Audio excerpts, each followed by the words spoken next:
Hello, everyone, and welcome to a very special edition of the MrWarrenHayes Show. It's quarterly pay-per-view time, so you know what that means. It's time for a preview show for an AEW pay-per-view, as we usually do here. It's the big Double or Nothing 2023 show that's coming up as we're recording this in just a little over a week.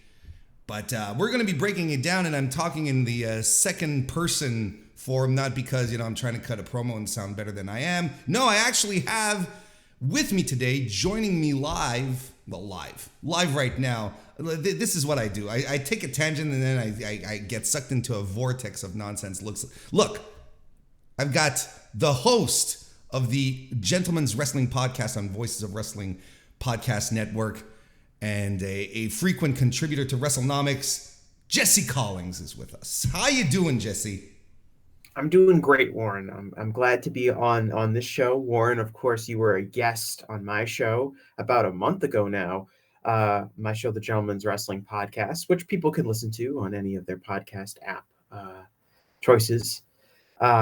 Look at you following the outline. That's what you absolutely need to do. You got to plug yourself. Tell us what you do. Yeah, and leave a review for the podcast too.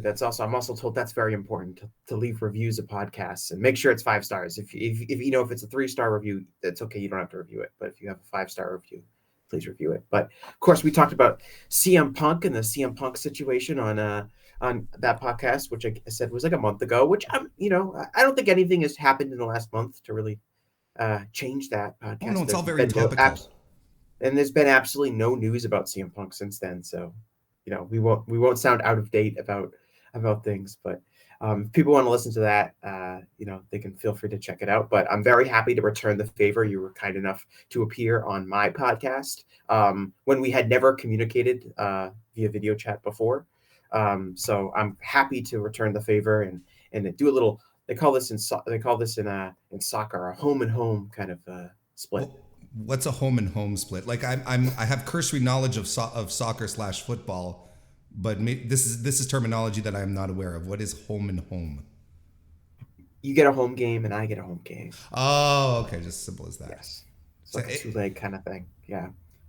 So I had the home game first, and now I have to go on the road. I have to appear on your show. Gotcha. All right. But it was a good time, and turns out it was pretty much evergreen content that we made. It's like there's something that'll just endure the test of time because Phil keeps proving us right. So many people do podcasts where they review Raw, or they review Dynamite, or they review SmackDown, or they review any kind of like regular show because it happens every week, because you'll always have something to talk about. We're going to review Raw. We're going to review SmackDown. That's why, Wrestling Observer Radio is always on, Monday nights and now Wednesday nights, because they always have something to talk about, even if there's light on news. But you really could do a weekly podcast just talking about CM Punk over the last 6 months. Like, just what have we learned about CM Punk in the last 6 days? And then you could probably fill an hour podcast each week, because I think it would probably get boring over a period of time, but it's not like there's a shortage of rumors and scuttlebutt that come out to talk about each week. And then it's the application of all of this into, like, if I had like a psychology degree, or something like that, then to apply that level of knowledge to his behavioral patterns, right? And then create like an actual psychological profile. Like, we all try to do it where it's like, he carries his grievances and all that to a degree, but having like really something, clinical that you could bring forth as, diagnostics, it's like, that would be interesting. Well, the topic of the title of that podcast was, why can't we stop talking about CM Punk? What is it about him that makes him so dominant in the discourse? And I mean, the last month, just more and more evidence of that. He's the number one story in wrestling every week. It's fascinating, and it was a fun podcast. I was really I don't want to oversell it, but I was very honored, Jesse, because one of the things that I really like about what you do and what the Gentleman's Wrestling Podcast does, of which I am a listener, so everyone should subscribe, because you can't have your own personality or opinions; you have to follow mine. What I really like about what you do is that, like you said, you don't just, what happened this week in wrestling, you try to take a more high level approach, a higher bird's eye vision of what's happening, and try to sort of break down the ancillary topics. Well, why is this happening, as opposed to this is happening and this is how I feel. Why is this happening? Let's try and piece things together. Dare I say, it's a little more for the thinking wrestlers, the thinking wrestling fan, and I really appreciate that. And it's a tribute to the work you do as well with Brandon as well over at WrestleNomics. There's, you put a lot of thought into what you do, as opposed to a lot of us, guilty as charged, where sometimes you're speaking with your fists clenched.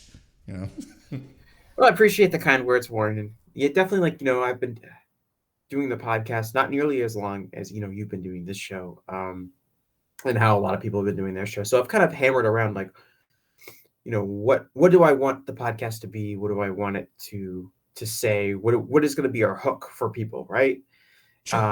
I never wanted to let's talk about the Attitude Era, like one of those podcasts, or I certainly have never had any interest in hosting a podcast with a retired wrestler or figure in wrestling, where you just kind of talk about their career or read off news stories and have them react to them like a lot of other people do. And I didn't want to just review shows. And so one of the things that is kind of established, or hopefully establishing it as the brand, is kind of what you described, is kind of like these kind of high level conversations about wrestling that you're gonna I don't want to say you don't hear about them anywhere else, but they're going to be discussed in a way that a lot of places are not going to discuss them. And I do think there's and I think the VOW network in general does a really good job across all of the shows on the network of doing this. But I think when you look at the top 100 Apple, podcast charts, there's a real need there for high level hardcore fan serving wrestling discussion. Real hardcore fan, not like a hardcore fan that watches every WWE show and a little bit of AEW, or maybe they watch Dynamite every week and Raw and SmackDown. Like a really in-depth hardcore fan, the way that there are for, there's a million basketball podcasts, and some of the basketball podcasts are going to talk about the Lakers and LeBron James and Steph Curry and the Warriors and the big teams most of the time. And there's many good basketball podcasts that are going to talk about smaller teams and the X's and O's and quote unquote boring stuff, and those serve an audience. I just don't think that that's there in wrestling, the same volume. And I'm happy to contribute that. And I think you do a great job as well, Warren. Oh, thank you. I try to do a mix of both. But I appreciate there's room for everything, right? Yeah. There's room for everything. No, that's it. We have the impression that that there's only a few, we're still on radio, where it's there's only a few slots available on the FM dial. But no, I mean, it's the friggin' internet. We can. Yeah. And I'm not trying to, I've said this many times, I'm not trying to cater to the biggest audience possible, because then I would talk about WWE every week. And I'd be probably a little bit friendlier towards WWE. And you'd be doing these every week, Hey, everyone, put up, it's all right. Yeah, put up your ones.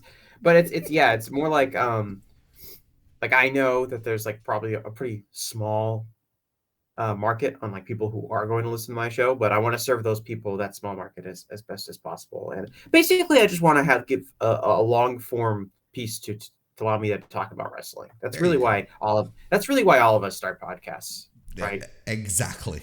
You just hit it on the head right there. Well, I strongly hope that y'all check out Jesse's stuff.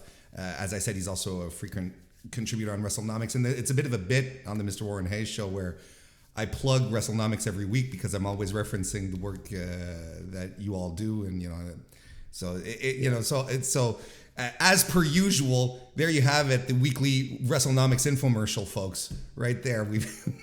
I was able to squeeze this one into the AEW preview show as well. So let's get to it, actually, Jesse. Double or Nothing 2023, as I mentioned, when I started off the show, as we're recording this, we're about a week away. We got some matches that popped up on Dynamite earlier this week. Few more added on Rampage last night. So I think we have a pretty fleshed out card. I don't think we're going to be missing anything significant, I don't think. But before we actually start talking about the card itself, what I like to do is, before we get into it, Jesse, is get a bit of a feeling, on how we felt about how we got to Double or Nothing, how the card feels, and some other podcasts, they'll say, what's your temperature about this, but on all levels, if I were to throw it to you to start this, what's your gut reaction? How do you feel about Double or Nothing 2023 and how we got here this year? Yeah, I'm not sure if this is everyone's experience because everyone's going to be a little bit different, but the circles that I'm in, this feels like the build for this card has been really maligned. It does not feel as hot as your typical AEW pay-per-view. Mm-hmm. People are very critical of the main event, the Four Pillars four-way match. And I don't necessarily disagree with any of the criticisms aimed at this card, but I do think that it's probably been a little bit better than I think people are kind of the way people are discussing it, the way what I hear, which is everyone's like, oh, this card's going to be bad. Everything is bad. I'm not into any of these matches except maybe the Anarchy and the Arena match. I'm a little bit more optimistic about the card and the show. I'm excited for it. And I think, yes, has it been disappointing in certain areas? For sure. But at the same time, I think there's a lot of good stuff that's happened on Dynamite the last month or so. I think for the most part, a lot of these feuds have been well executed, and that there are long-standing issues between most of the parties on this show. I feel like a lot of them have had a month or two or more of builds. Mm-hmm. Is it the most exciting card? No. Is it going to be the best AEW pay-per-view ever? Probably not, but it's still pretty good. And I think that's maybe getting lost, especially because the main event in particular has been kind of a lightning rod for criticism, and for good reason, because I think there's been a lot of miscues leading up to it. But overall, I would say, like, for you to tell me, like, what do I think about this pay-per-view right now, a week before it happens? If I were to give it like a grade, I'd say like a B-. Like, I don't think it's that bad. I've been trying to nuance on my own side and saying, look, the AEW pay-per-views are generally don't miss, right? Overall, we get into these shows, and we've had this situation before where people come into the pay-per-view and they're like, man, this thing is gonna suck, or it's like the matches or so on and so on. But like outside of the matches themselves, because there are some very fun matchups on the card, I like to get excited about my wrestling shows. I like to get excited about sitting down to watch some professional wrestling, and I'm not getting that vibe from this show. I'm not like excited to sit down and rub my hands and go like from top to bottom. This has got so many things I want to see. We're a far cry from everything that was coming together for Revolution last February, which we could argue was also lightning in a bottle for numerous reasons. Everything was just clicking. They were doing everything. Everything was going. They were doing everything right, essentially. Whereas here, sure, I mean the main event is what it is. I am not a fan. I am my stance is very clear. I think it stinks. The match will probably be a lot of fun, but I have no interest in watching it. For me, it's a one-match show. It's really the Anarchy in the Arena that's doing it for me, where I'm like, okay, I'm ready to watch it now, because everything else feels just, well, it's just there. And now saddled on top of that, you have everything feels like it has a stipulation, which also sort of, I'm like, man, it doesn't even, on that level, it doesn't feel like an AEW pay-per-view where it's just like you have these straight up matches where, there's a couple, that we'll discuss as we're breaking down, but where are the straight up matches? Why aren't we having just a straight up one-on-one and we can and we'll enjoy it for what it's worth.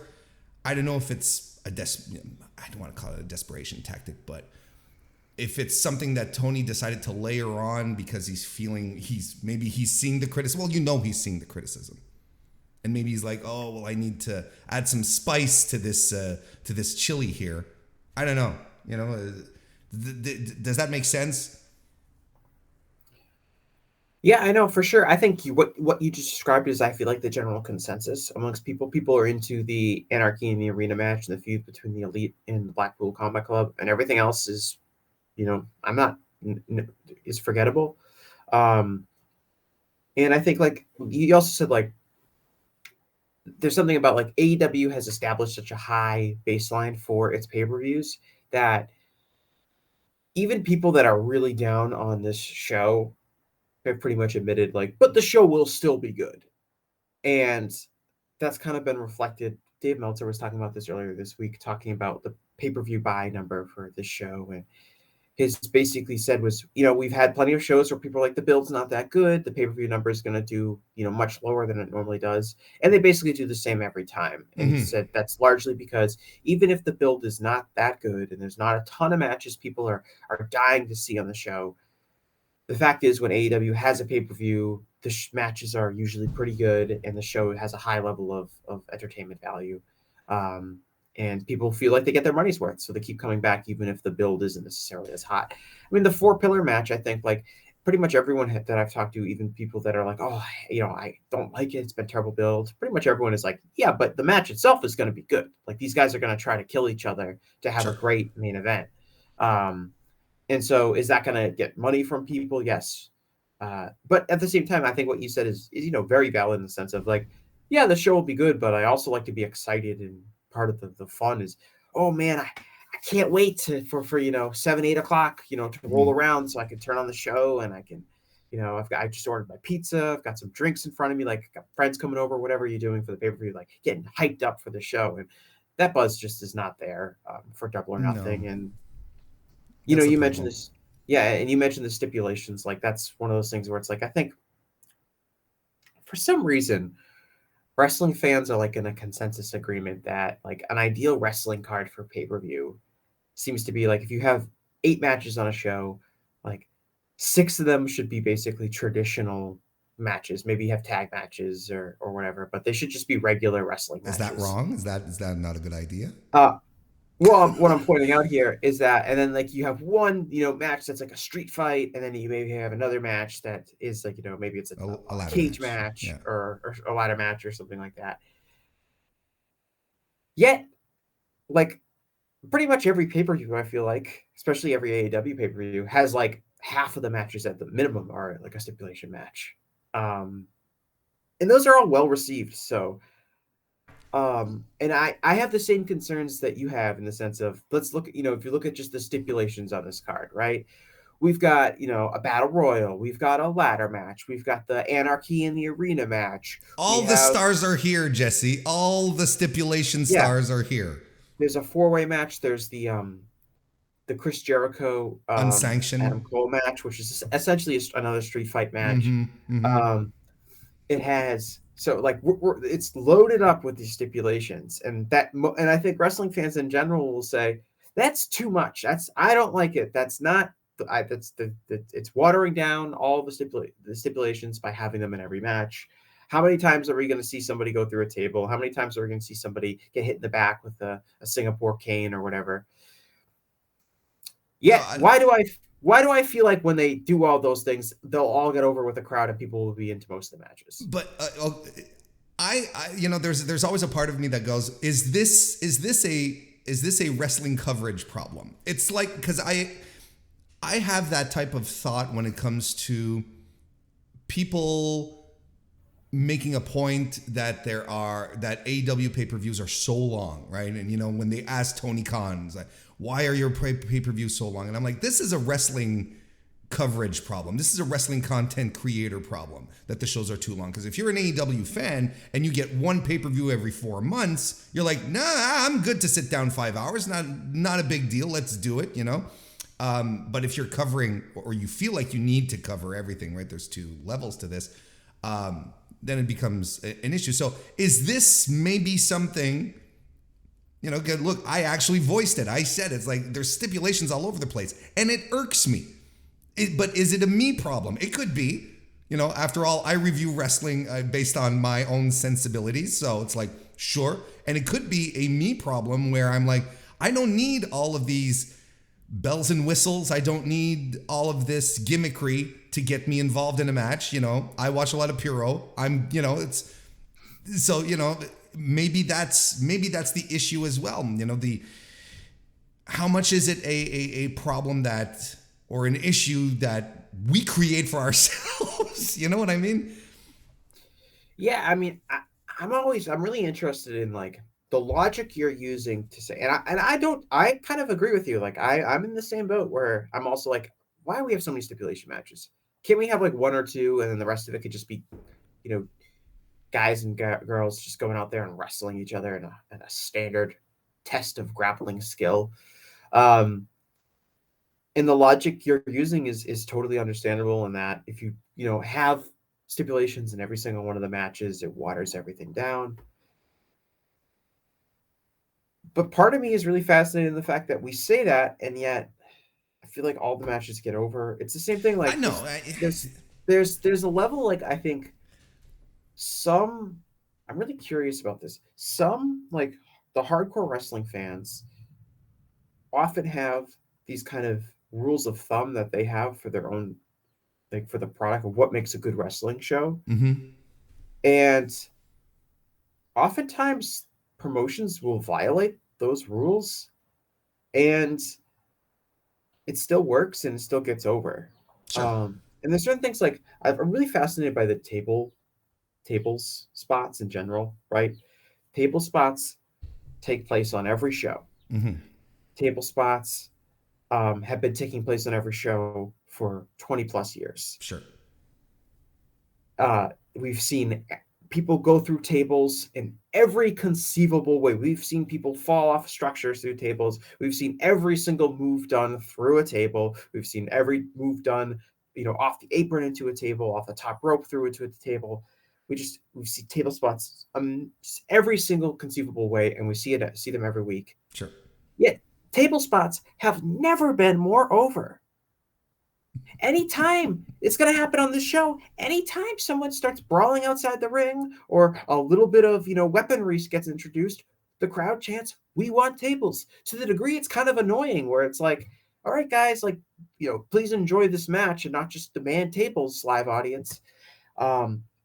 They've never been more open. And it really makes me think, because the traditional wrestling philosophy would be like, you're doing table spots too much, you're going to kill the table spot if you do it too much, and it's, you've got to really limit it so it stays over. And it's like the opposite is true. They happen all the time, and fans can't get enough of it. They're demanding more table spots at every turn.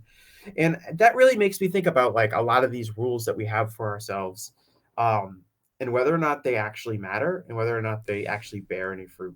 Ultimately, that's an excellent point you bring up there, but ultimately you're right in your assessment that, Warren, we could sit here and discuss about the validity of having, an 11 match card with 6 matches having stipulations on it. We could sit around and validate whatever, but who cares? Because ultimately it'll probably get over. And I'm like, yeah, no, you're right. You're absolutely right. To a degree, it's like, is it, look, maybe this would be very interesting on the Gentleman's Wrestling podcast to dive a little deeper into this, because I think it's actually opening up a lot of thoughts where it's like, it means like, well, where does how do I orient my criticism versus my actual, appreciation for a show? If everything I've criticized, ultimately I just go, well, this has been great. Well, to a degree, I've sort of failed myself, failed my audience, where it's like, I've been telling you for weeks that the 4 Pillars stuff was terrible, but then if I come back and I'm like, well, the match was great, maybe ultimately I'm just... Yeah, and I do think that there's room for criticism in the sense of, I think everyone can admit this build has been bad and boring, and I don't feel more emotionally attached to these characters. If you want to just jump into the 4 Pillars match breakdown, we certainly can't, because there's all sorts of problems with that. And is the match still going to be good? Yeah, the match will be good, but the match might be good in a vacuum. I don't know, unless even if the match is like an amazing match of the year level contender, 5-star, easy 5-star match, just an incredible, one of the best AEW matches in history. I still don't think that will like overshadow the long-term view that people have had with this feud. I don't think that will totally replace what the general impression people have when they go back and look at. Remember when they did that 4 Pillars main event for Double or Nothing? Like, yeah, that build wasn't good. The match was damn good, but the build was nothing. Like, it was bad. Like, I don't think the match quality itself will just overshadow the build to it.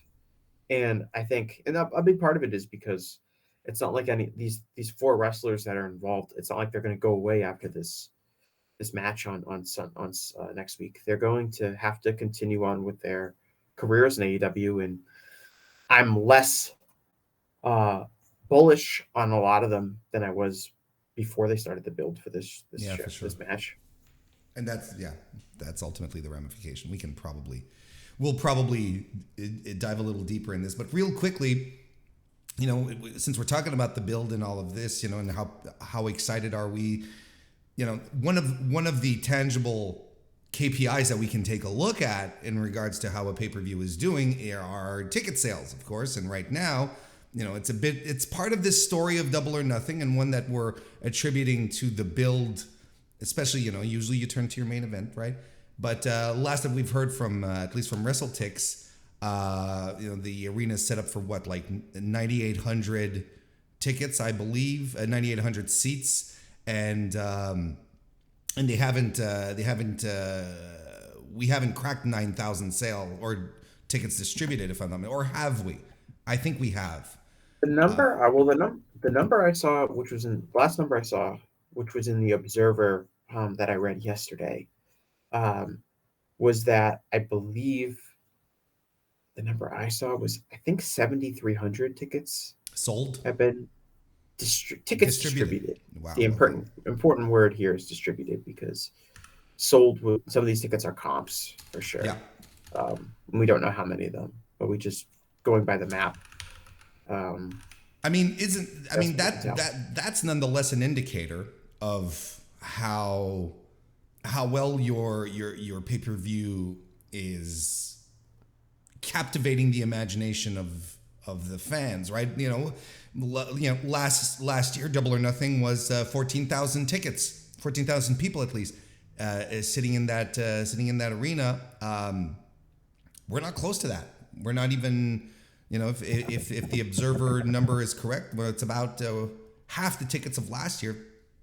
That's still significant nonetheless. Like, I know there's this idea, well, all the matches are going to be great, but clearly you still need something that will captivate the imagination to bring sales in. Yeah, I mean, they're probably going to end up doing right about what Revolution did. As far as, I think Revolution was right around 8,000, if I recall correctly, which again is down from they sold this building out very quickly the last 2 years, and there's a bunch of factors in play. You don't have CM Punk on the show. He was your biggest drawing card. The product in general feels a little cooler than it has been, in recent years, and attendance is down in many markets that they've returned to, and ticket sales are certainly slower than they were a couple of years ago. The build hasn't been good. But so many of these tickets, like they sold out Double or Nothing last year very quickly, kind of before any matches were really announced or the build really took place. So that tells me more of like the brand in general was hotter, and people were like, I got to get these tickets quick because they're going to sell out fast. And I know that the show is going to be good because AEW's hot right now, as opposed to people being much more tentative, obviously, when it comes to purchasing tickets. And there hasn't been, like, even if this had a killer build for the show, I don't know how many more tickets they would have sold. because I think a lot of people make that decision, especially on a show like this, which has a really large fly-in crowd.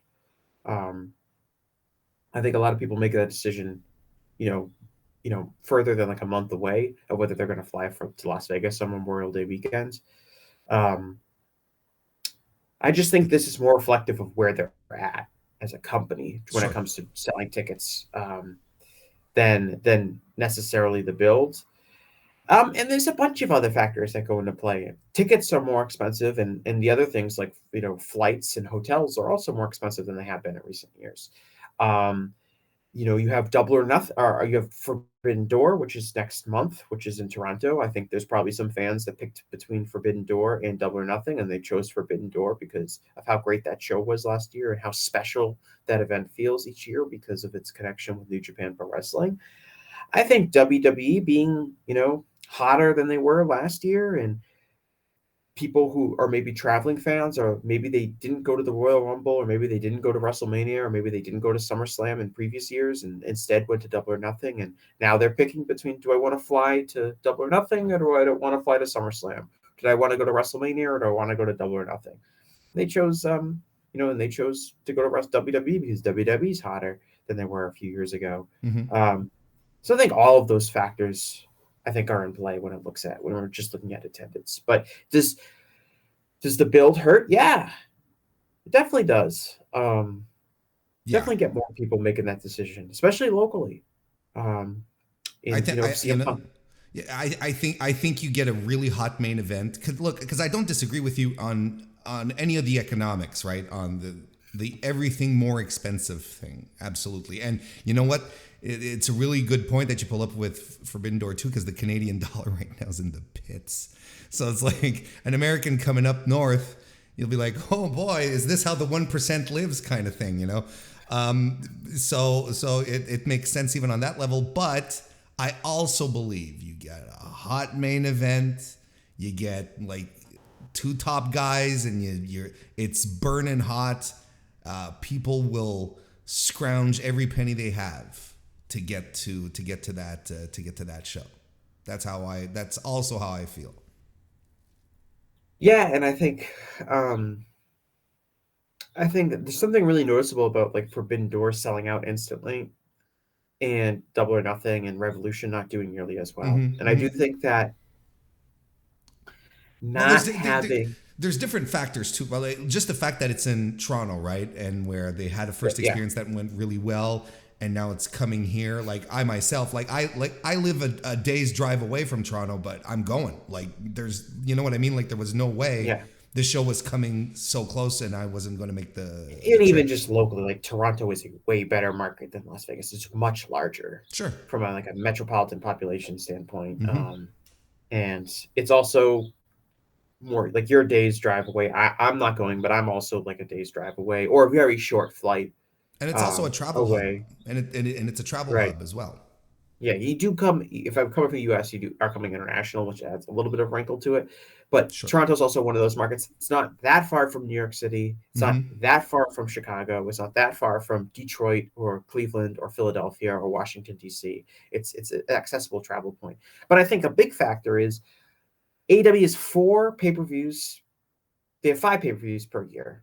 We'll see what happens with All In, which is a different beast entirely. But Mm-hmm. they Mm-hmm. have 5 pay-per-views all year. There's no real difference between any of the 4 regular pay-per-views. Revolution, Double or Nothing, All Out, and Full Gear.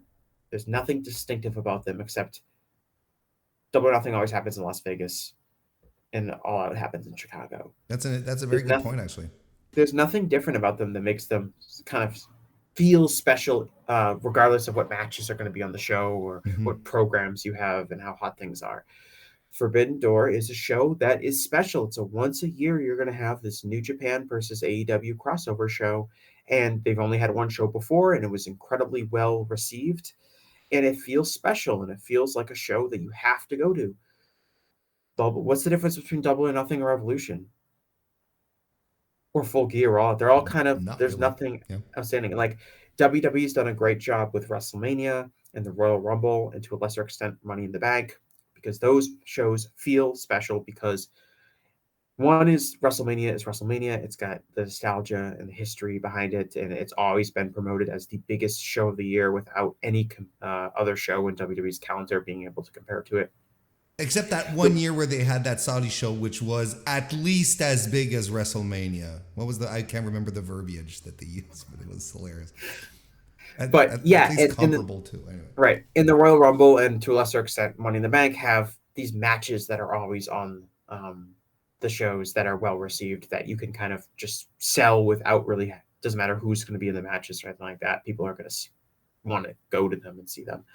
And AEW, because they've all been like, none of our pay-per-views are going to be better or worse than the others. They're all equal. They're all going to be as good as possible. And from a like a quality standpoint, that's pretty much true. Mm-hmm. But I think it does help from a marketing perspective to be like, this is why this show is special. This is why you're only going to get this show once per year. And I do think that plays a factor when you want to compare like a show like Forbidden Door, and certainly the Wembley Stadium tickets, because that's a show that, again, feels special, that you have to go to if you want to go to this special show. As opposed to Double or Nothing, it's not really any difference between that or Revolution or All Out or Full Gear. And if you're a traveling fan, you're like, am I going to fly 4 times a year to these different cities to go to these shows that are largely the same? Maybe I'll skip one. Maybe I'll skip 2. I think all those are factors as well. All right. Well, we've talked a lot about the setup.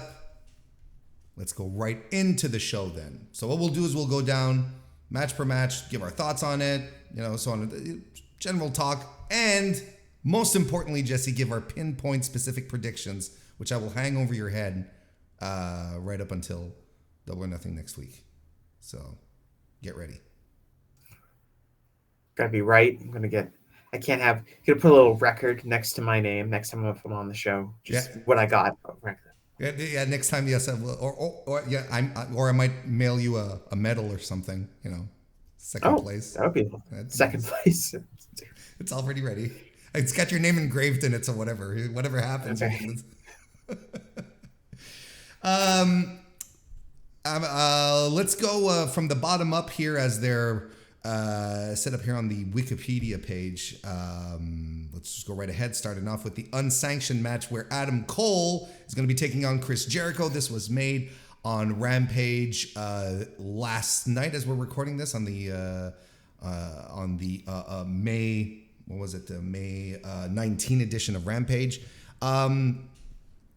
So the Jericho Vortex continues. Jesse, Adam Cole getting sucked into this. He will never recover. He's doomed, Jesse, doomed. He'll never recover from his feud with Chris Jericho moving forward. Career's in the mud. What are we going to do? Another career cut short, unfortunately. Overall, like, I've enjoyed this, but I feel we haven't hit a second gear with this. If we're talking about the build, right? I feel like the build I've enjoyed it. I enjoyed how they started it off. It was a very slow burn, with the side eyes and all of that. And I really enjoyed the one promo where they met face to face and Adam Cole started off saying, you know what? I respect you. I grew up watching you. You're someone I emulated, blah, blah, blah. And Jericho's like, look, I'm not having any of this. Not even. Jericho was so adamant to not like the guy. He's like, usually where you'd butter him up and Jericho would be like, well, thank you very much. He was like, no, we're not doing this. I don't like you, And it hasn't been bad. I don't feel like the build has been bad to this match. Au contraire, I've enjoyed it, but knowing these two guys, I feel like, and the way Tony perceives Adam Cole as well, because if anyone still has any doubts as to whether or not Tony Khan believes Adam Cole is a world champion for his company, a tippy top guy, his return from injury should have squashed all of those concerns. So especially seeing how Tony Khan seems to perceive anyway, Adam Cole, I feel like we're missing a shove maybe. I don't know. How did you feel about the build? I'm probably higher on this build than most people, and kind of what I would push back on if people are like, this is only a one-match show that's only had one build. I've liked every single aspect of this build except for one obvious thing, which like I liked how did this feud start, right? Adam Cole came back and he made his return match against Daniel Garcia, and Cole beat Daniel Garcia in like kind of the main event of this, nicely contested match. And Cole celebrating the ring, and Jericho comes out and he just kind of escorts Daniel Garcia to the back, and it's like you said, side-eyeing Adam Cole. And I like this kind of subdued aspect where we know that Chris Jericho is going to be feuding with Adam Cole based on this interaction. Right. But it wasn't like Jericho got in the ring and hit Adam Cole with a baseball bat, and like the entire Jericho Association's Appreciation Society just beat up Adam Cole. It was not the standard like, okay, then the real top heel comes out and beats up the babyface after he won. It was very much more of a subdued kind of Jericho teasing this feud. And then he cut a promo, which I thought was, again, more subdued and very like he showed poor self-awareness in a good way as a heel, where he basically says like, Cole, he beat Danny Garcia, which is fine, but then he was hogging up the spotlight, celebrating so much, and I didn't like that, like as if Chris Jericho would never do those things. No, exactly. So I like that, and then we got to the part that I didn't like, which was the beatdown of Adam Cole, where he was handcuffed, and they brought out the Saraya to beat up Britt Baker in front of Adam Cole, and it was very melodramatic. And Britt Baker's calling Adam Cole by his shoot name, and it was very much like Shawn Michaels NXT. Very much kind of what Adam Cole had been doing in NXT that I think turned some people off of him, and it didn't hit the right way. But that was the only segment that I really didn't like. I liked when Jericho came back out and, he's like, criticized Adam Cole for not helping his fiance or his girlfriend, and what a despicable man he was for just watching her get beat. I liked that. And then I really liked the tackle. Match. Did you like the the tackle was awesome. And here's why. Because as a wrestling fan, I can't stand dumb baby faces and idiot baby faces who have been very badly wronged by heels, but because they're just the world's dumbest people, they can't somehow get their hands on the heel until the pay-per-view. Right. And so they do this thing where, Adam Cole is in a multi-man match against the Jericho Appreciation Society. Jericho's up the top of the ramp doing commentary. Cole beats Jericho Appreciation Society, and then as soon as the match ends, he runs straight up the ramp and he tackles Adam Cole. He doesn't wait a single second for Jericho to run away or for his goons to get involved. He's like, all right, I did my business. I beat this match. Now I'm going to do what I really set out to do, which is beat this guy's ass for what he did to, Britt Baker and what he did to me. And the urgency of it was great. The camera work was great. Jericho he's so vain. He's looking at himself in the camera as he's making a point, and he doesn't even see Adam Cole running up the ramp against him. And I love the urgency in it. And sure. Even though I didn't like the melodramatic beatdown segment, I enjoyed that it was presented as this major thing, and it had real ramifications for how these characters are going to interact with one another. And oftentimes in AEW, they'll do like a beatdown segment, and then it kind of just means nothing. Next week, they're just feuding some more. It doesn't linger at all. This was very melodramatic to a degree. It kind of took me out of it, but I do like that they treated it like it was this really big deal, and that these two men, Chris Jericho and Adam Cole, their relationship is entirely shaped by that segment and that beatdown. And it's all leading up to this big match. And I liked on Wednesday when Adam Cole outsmarted Chris Jericho, and they did another smart babyface move. And on top of that, because I even saw some criticism was like, well, why would the babyface get one up on the heel so close? But it's Adam Cole at the same time. And this is like heel or babyface. This is the kind of thing you, at this point, expect Adam Cole to do, to come up with a scheme, to get one up. It would probably work better if, You'd probably see it in a different lens. Let's put it that way. If Adam Cole was the heel, you'd be like, oh, Adam Cole did it again. Got his buddies to throw some smoke screens so he could do what he needed to do, you know. But it, like, in the lore, pardon the term, the lore of Adam Cole, this made it just, to me, it made perfect sense and also positioned him as a strong, smart babyface in the meantime.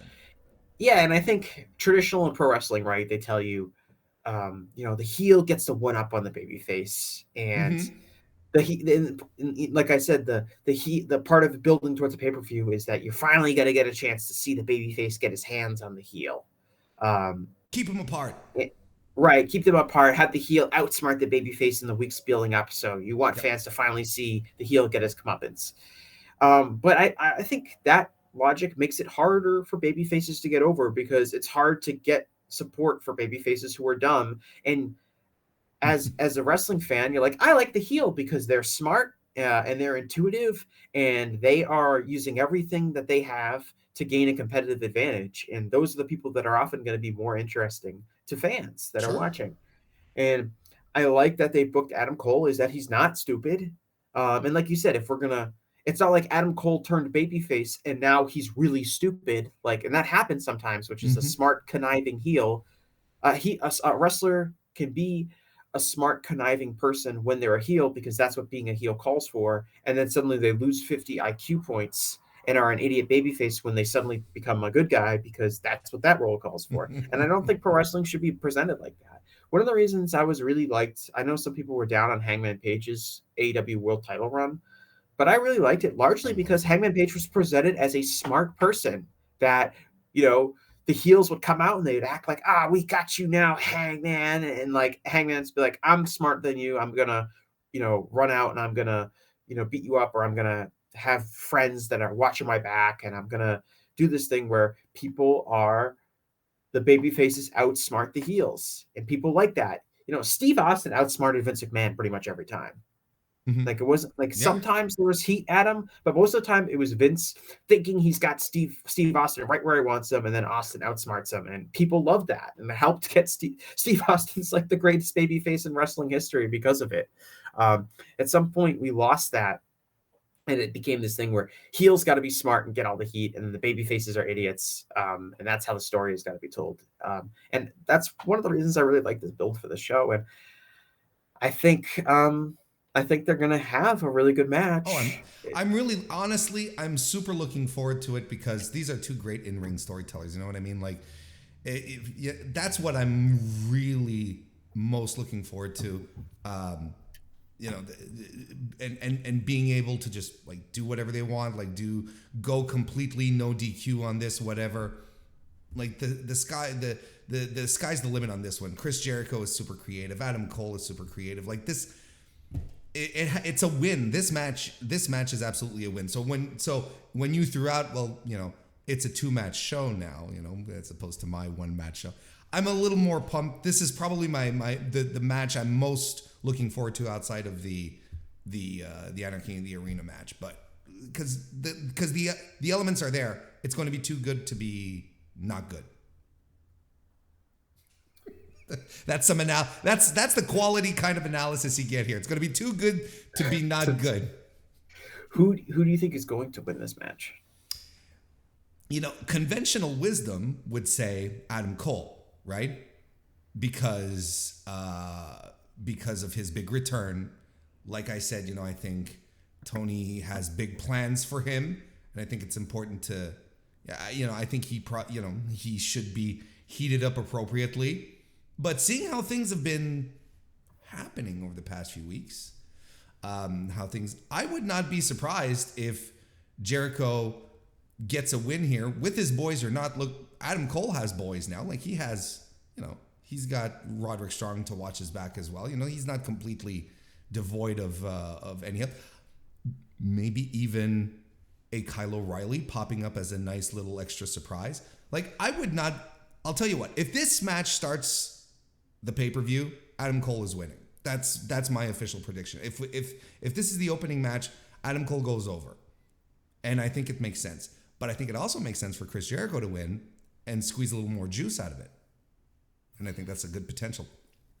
Yeah, I think that's a good point because I do think Adam Cole is going to be protected, and I think that Adam Cole, they have big plans for him, and I could see All Out's main event being Adam Cole versus MJF for the world title. Mm-hmm. I think Adam Cole is going to be elevated into a top babyface position in AEW. But on the flip side, I think Chris Jericho kind of needs to win a match. He's ever since he formed the Jericho Appreciation Society, he's lost a lot. Yeah, And he has. it's okay. It's okay because it's Chris Jericho and he's always going to be established. But at some point, he needs to win like a big match, and he doesn't necessarily need to win this feud with Adam Cole, but beating him on pay-per-view makes sense. The heels have to win once in a while, Jesse. That's that because they need the heat. Right, and there's this idea that, of course, Chris Jericho and the Chris Jericho vortex and hurts everyone that he's around. And of course, if he were to win, people would get mad, things like that. But the guy doesn't win enough. No, he really doesn't. He really doesn't. And here's a plug. If you're, I had Joe Lanza on a couple of weeks ago, and we talked about the Jericho vortex. We broke down everyone he's feuded with, just to make sure who's really been buried. Spoiler alert. No one. Only maybe 2 people came out not as great, and it's not necessarily Jericho's fault. Anyway. Right. But that being said, if I were to you were like ask me to bet my life on who is going to win this match, I'd actually say Adam Cole. Yeah, I think so too. Jericho makes sense if they're going to continue this feud. But if this is the blow off and Jericho is going to move on to something else, Chris Jericho is going to feud with CM Punk on Collision. I think Adam Cole needs to win.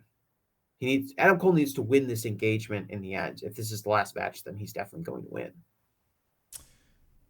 All right, so I think we're both in agreement. I think the safe bet is Adam Cole. And again, if this match opens the pay-per-view, Adam Cole's winning. There's no doubt about it. Since you just mentioned feuding Adam Cole on Collision, so on and so forth. The first Collision, what's your prediction? Chicago or Daly's Place? God, who knows? I would say Daly's Place because right now it seems like it's going to be at Daly's Place. It does. Which that's going to be a tough pill to swallow. You want to do the United Center, and now you're emergency running a show at Jacksonville. I have no idea how it's going to draw. It's going to be a disaster. Anyway. Yeah. Anyway, let's move on. The Firm. They're not completely deleted, Jesse. Made up of Adam Page and the Guns, who are Ethan Page. What did I say? Adam Page, right? I always do that. Thank you. That's why you're like, you got to listen to Vince. You can't have people with the same names on the show. That's right. Ethan Page and the Guns will be taking on the Hardy Party, made up of the Hardy Boys, Jeff and Matt, and Isaiah Cassidy in a trios match. And the stipulation here, Jesse, is if the Hardy Party wins, Matt will own Ethan Page's contract. Listen, I know contracts and legalese are very a la mode right now in AEW, but man, there is nothing I hate more in pro wrestling than paperwork. I could not care less about the stipulation. Just have the match happen. I think there's enough meat on this lower card bone here to just get people interested outside of the added necessities of who owns whose contract. Shouldn't Megan get involved in this? Is like, hey, we own these contracts right now. Now I'm just being stupid, but you know what I mean. I feel like Matt Hardy's been in some sort of feud that involves contracts and servitude for over a year. And I'm not joking. Like, he has been, right. Hasn't he? It's like, the word. You're right. I'm just having that realization with Andrade and all this shit. Yeah, you're absolutely right. It's been going on forever, and no one. Some people care. I think Matt Hardy's been like a total bomb in AEW. I do too. I think he's gone through like 7 different gimmicks. He's heel, he's babyface. He was starting as Broken Matt, then he wasn't, then he was again. Jeff's been literally in and out of the company. In fairness, I'm kind of okay that they dropped the Broken Matt stuff. In fairness. Oh, yeah, some of it had to be done, but it's just he's been he was stealing from Private Party, and he's like an older brother for Private Party, or at least Isaiah Cassidy, brother Zay, Mm-hmm. because Mark Quinn has been injured. And it just seems like he's been in this vortex of changing characters, but also in this feud where he's been in contracts and servitude and all that. This will be a nice match on the pre-show, hopefully. Should we- Um, maybe we should start talking about the Matt Hardy vortex, and whoever gets caught up in that ends up in it is. in It's true. legal Look at all these issues. people. Look at all these people that have been in it for a while, and the Guns were tag team champions, like kind of as a gimmick, not be as being undeserving. Yeah, it was tag team shtick. champions. Yeah. And now they've definitely tumbled back down the card, which I think most people would say is probably where they belong. I think they're pretty good for what they are trying to be. That makes sense, as far as Sure. just like shitty heels that you're not supposed to respect. But yeah, and Ethan Page is another guy who's he's been aligned with like 5 different people, and this is a match with people that have struggled to gain a creative direction in AEW, and I think a lot of it comes from trying things that haven't gotten over. Right. No, I agree. Who do you pick? Who's winning this one, Jesse? I will pick the baby faces, Isaiah Cassidy and the Hardys. I agree. I think you want Jeff Hardy to score the pinfall here, in fact. And I think there's no trios match announced for this show yet. Not yet, no. I think I know what it's going to be. But I think you want to get, if the House of Black is going to have the trios titles, you want to get maybe some trio wins for some babyface teams. Sure. And this could be one. We're expecting, since we're on the subject, we're expecting House of Black versus the Acclaimed and Billy Gunn, right? That's what we're expecting. It makes sense. That's what I think too, because if only because we don't have the trios match, which you're probably going to have. And the Acclaimed really are like extremely over. You kind of have to have them on the pay-per-view at this point. I've talked about it so many times on my show on how the Acclaimed gimmick is not for me. Like I don't care for it. I'm a big Anthony Bowens guy, but outside of that, I got nothing. But I cannot but not appreciate and respect the amount of work that these 2 singles guys, right, that Tony Khan threw together into. It's like, okay, guys, be a team. Decided to work at it and got themselves over doing shtick with the promo thing, and then elevating themselves, just getting themselves completely organically over, and Tony Khan going, okay, let's run with it. Let's see what happens. And they've been chomping at the bit ever since. So I appreciate and respect that, and to the point where I'm looking at the card, I'm like, why hasn't the Acclaim been announced yet? Because even though it's not for me, goddamn, that act works. Yeah, and they're kind of doing the thing where they're on Rampage every week as kind of like an anchor for Rampage, which unfortunately means a lot of people aren't seeing them every week. But still, because Rampage is. But if you're Tony I Khan, actually. But if you're Tony Khan and your second show is struggling, and you want to put on people that people want to see every week, they want to do the scissor thing, they want to. Oh, there you go. I caught their match. I caught their match that was last night on Rampage. They beat the varsity athletes. Yep. And they come out, they're still super over. They come out, Max Caster does his rap, and then they do the scissor me daddy ass, and everyone in the arena's on their feet, and tons of people have the scissor hands, and people making their homemade signs. Yep. And just they're really over. I mean, I think they've been the top merch sellers in AEW for months now. Sure. So they have to get on this card somehow, and it's probably going to be in trios action with Billy Gunn, whose career is absolutely fascinating. Billy Gunn career. Who was I listening to? No, it was in the Slack, right? Where someone was saying, "Is this the best run of Billy Gunn's career?" Right? They said that on commentary last night during Rampage. I think JR said that, like, this is the best Billy Gunn has ever been.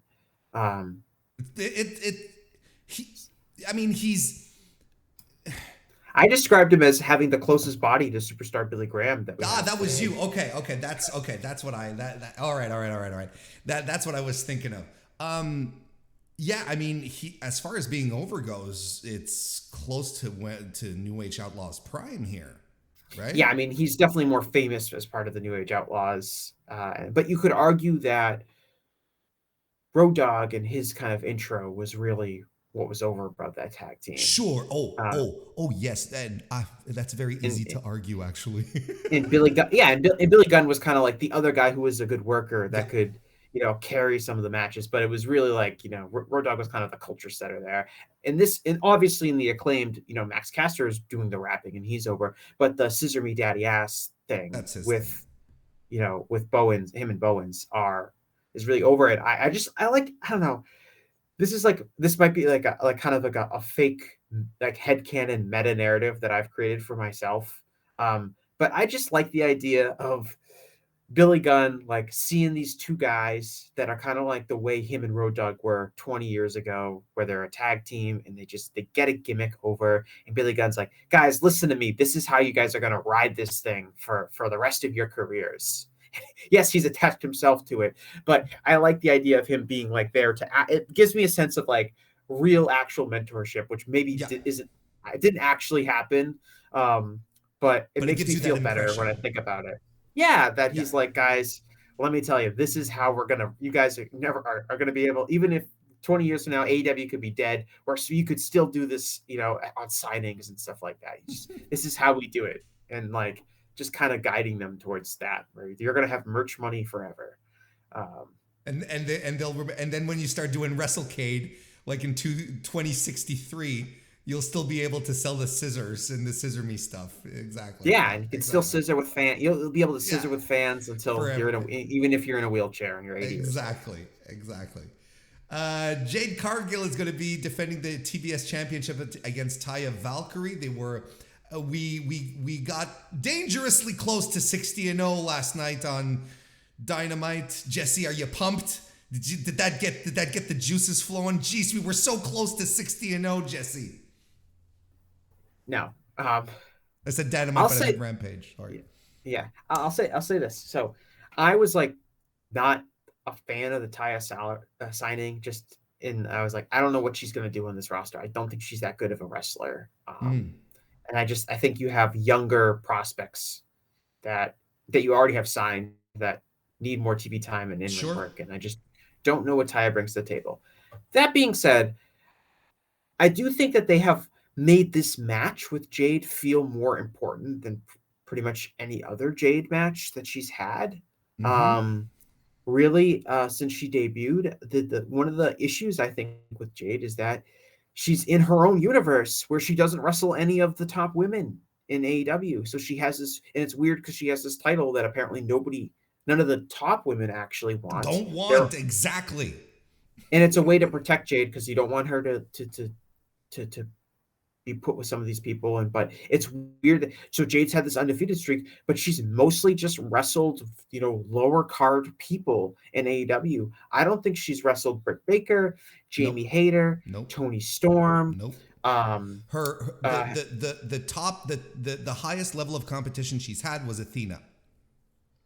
Yep, she wrestled Athena. I think she wrestled like Nyla Rose on a pay-per-view too. Oh, and Nyla. That's right. Yeah, Those would so be a the two. former You're right. women's Yes. champion. Apologies But to it's Nyla. people kind of that are not in that top tier of the women's division. No, I don't think she ever wrestled Thunder Rosa. I don't think she's wrestled Hikaru Shida or Riho. No, neither.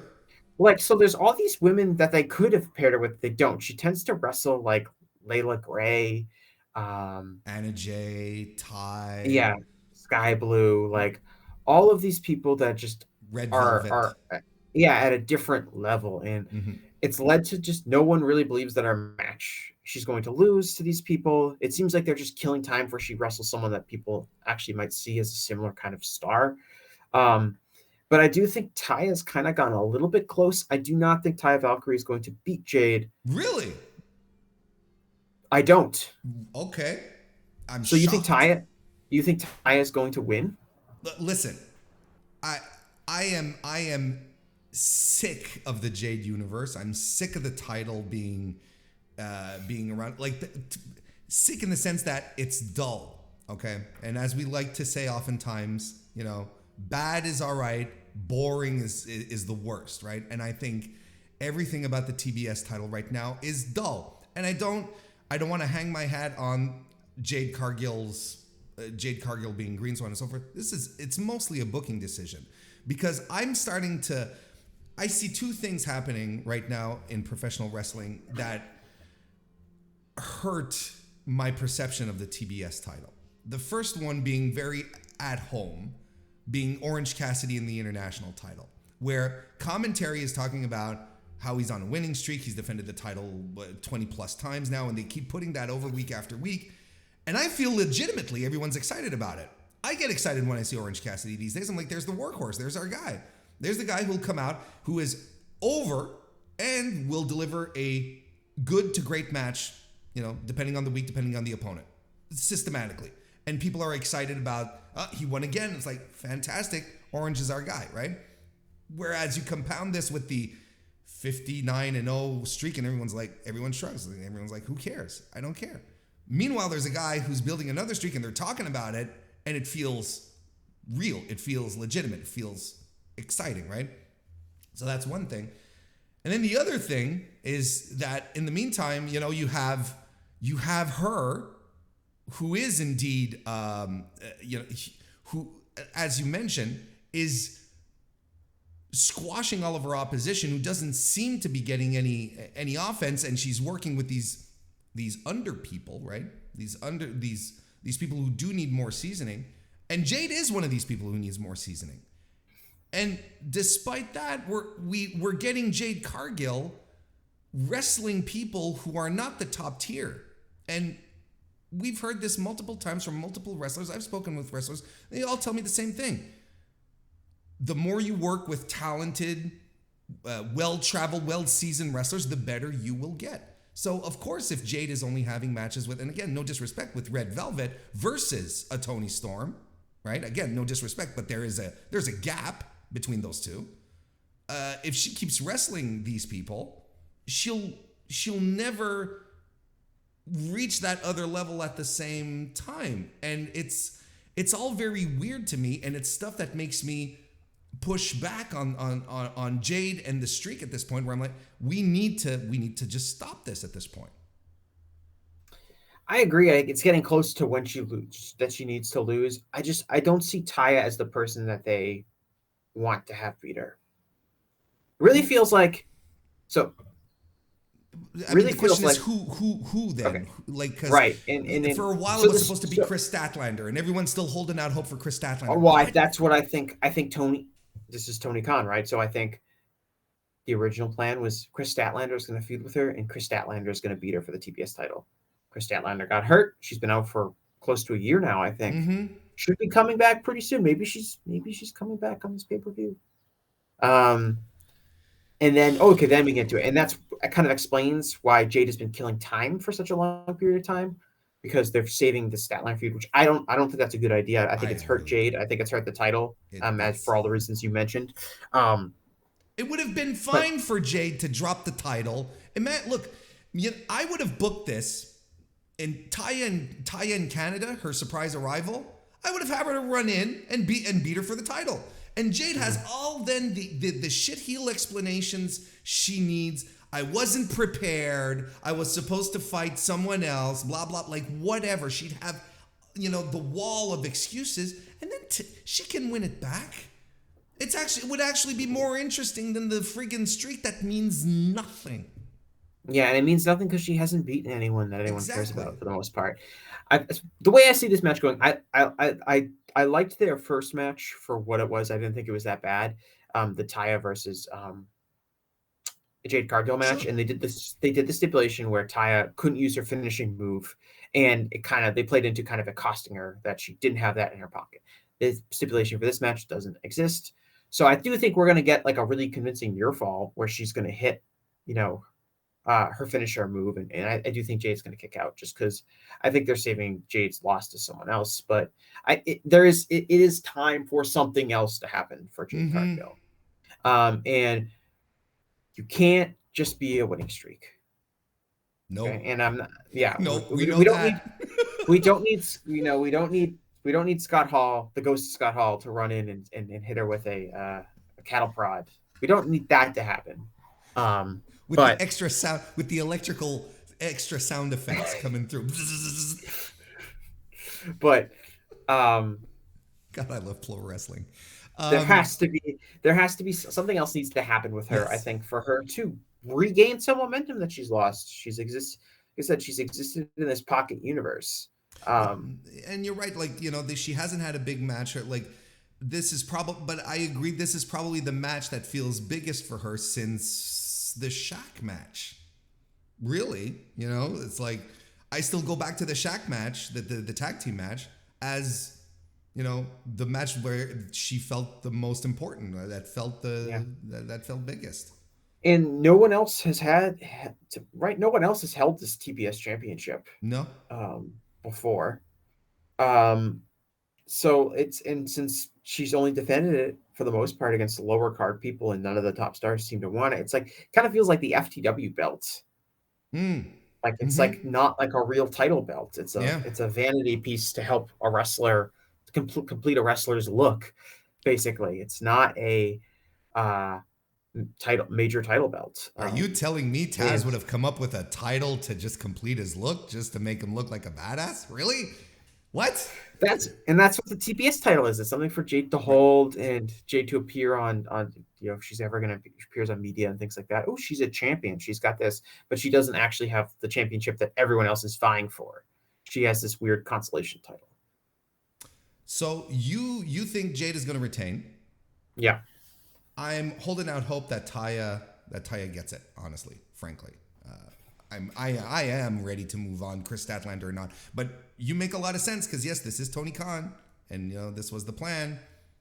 But I am so ready for this to move on. Next, well, we're going to talk about it right now. Blackpool Combat Club versus the Elite in Anarchy in the Arena. Anarchy in the Arena was one of my top 5 favorite matches last year.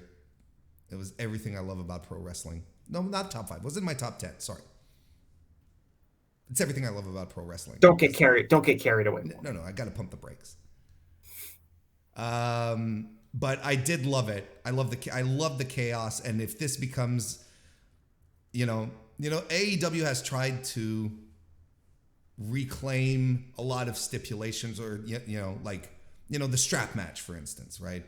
Which I think they've done a fantastic job at reviving it and giving it the feel that it's like when they pull out strap match in AEW, you sort of go, like back in the day when they'd pull out, back in the 90s when they'd pull out ladder match, you'd go, it's kind of the same thing. They've done it with that. I'd even say they brought the cage match back.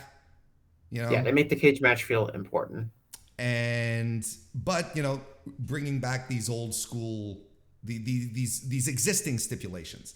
Anarchy in the Arena since last year, right? Because of its rousing success, feels like it's AEW's first homegrown stipulation, right? Where it's like, oh, now this belongs to AEW. The level of and ultimately it's just like it's a no DQ, false count anywhere kind of nonsense, right? Like ultimately it's just a fancy name for a very basic stip, but the fact that they've created something around it makes it feel special. He said Anarchy in the Arena, that's cool. If they had said false count anywhere, no DQ, you would have been like, oh, you know what I mean? Like the fact that we have the branding of Anarchy in the Arena feels off of what happened last year. I'm naturally excited because the match last year was so great and it feels like it belongs to them. Does that make sense? Yeah. No, I think totally doing this, like they did the Stadium Stampede matches, which people are mixed on, but they kind of existed in a time and place, which is when they were in Daly's place and didn't have fans, at least for the first one.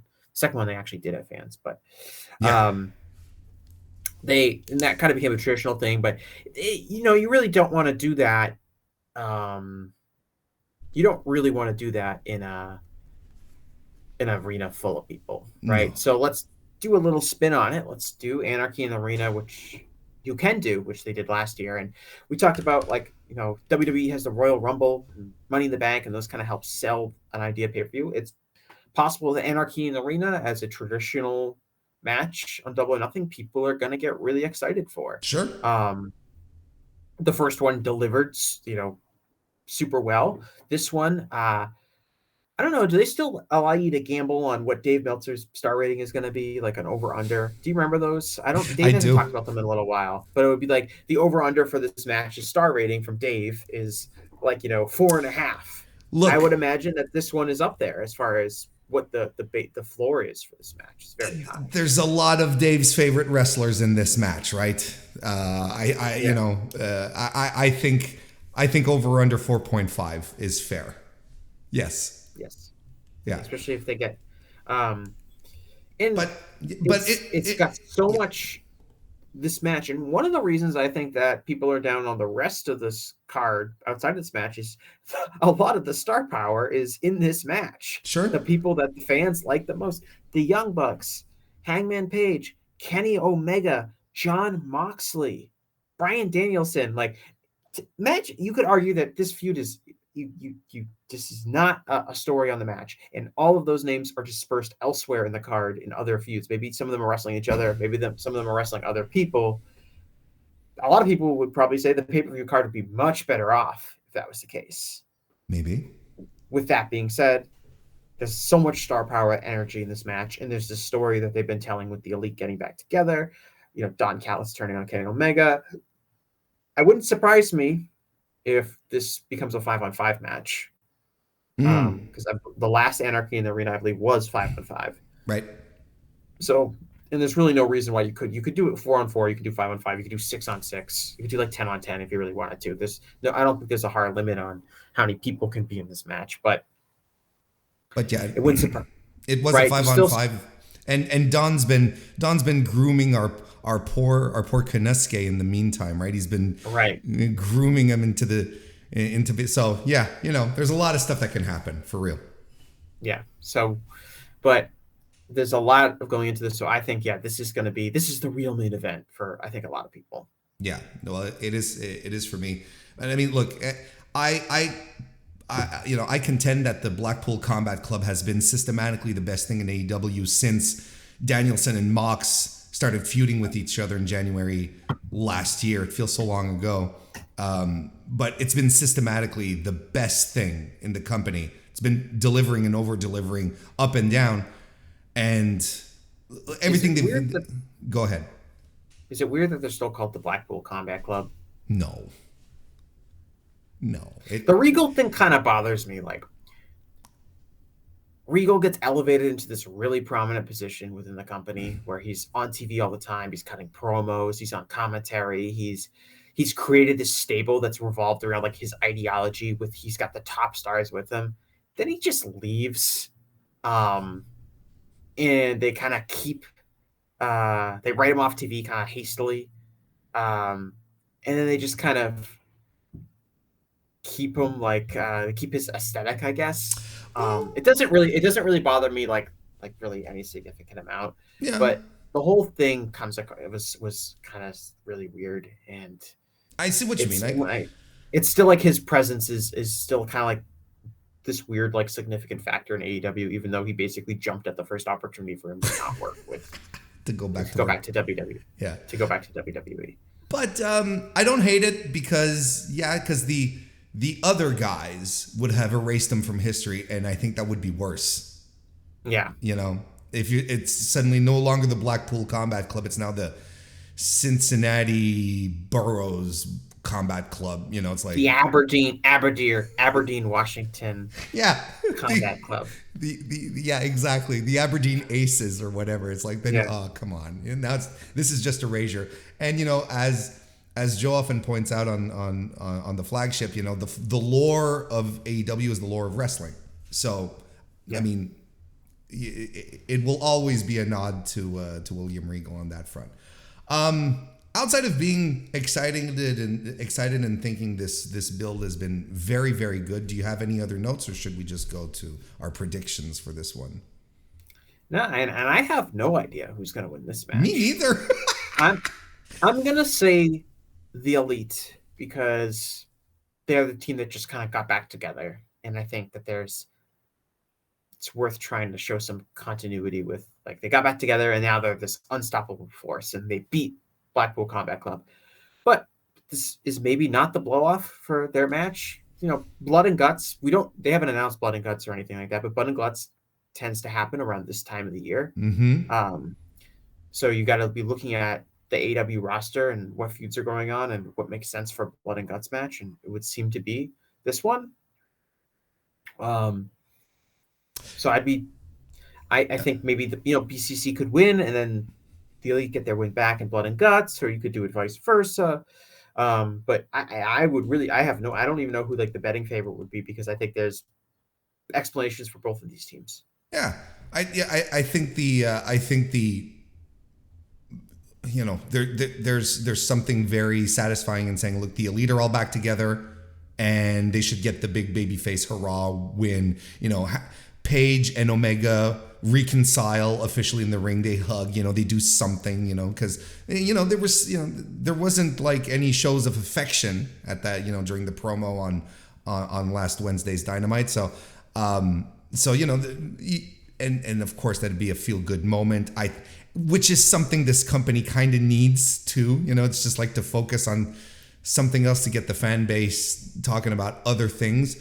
But I love this idea of the Blackpool Combat Club being this shadow group of thugs just hanging out backstage, just around corners and whatnot, and just ready to strike at any given moment. They're just like, oh, you're cutting a promo, wham! We're just just out of nowhere.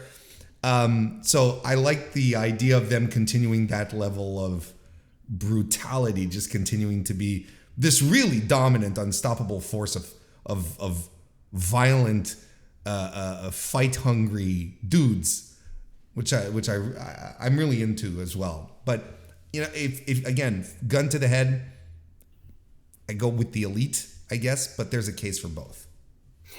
How awesome was it when I loved the segment on Wednesday's Dynamite where the Young Bucks like throw their suitcases at the Blackpool Combat Club, and the Blackpool Combat Club just beats the shit out of them, and Claudio presses like Nick Jackson and throws him onto the windshield of a car. It was awesome. It was fantastic. And that's a tease. That's a tease for what we're going to see at Anarchy in the Arena. Exactly, because the guys are cutting their promo. They're arriving with their and you see the three, Wheeler, John, and Claudio all arrive just in the background. Just, oh God, these pack of wolves. These guys are done. It was hilarious. I loved it too.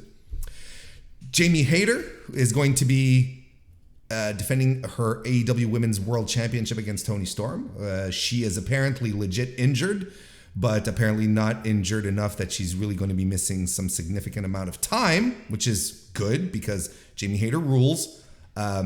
Toni Storm rules as well. They've, even outside of AEW, they have a long history together. I'm looking forward to this match just because you got two great professional wrestlers that are going to go at it. Those are my notes, really. Yeah, the ceiling for this match is like best women's match in AEW history. Mm-hmm. Yeah. And so that's obviously a positive. I think there has been like a long feud between these two parties, so it's not like that. But I don't know if it's been. There's something about this where I'm excited for the quality of the match, and I do think that the feud has some juice, not as much as it could.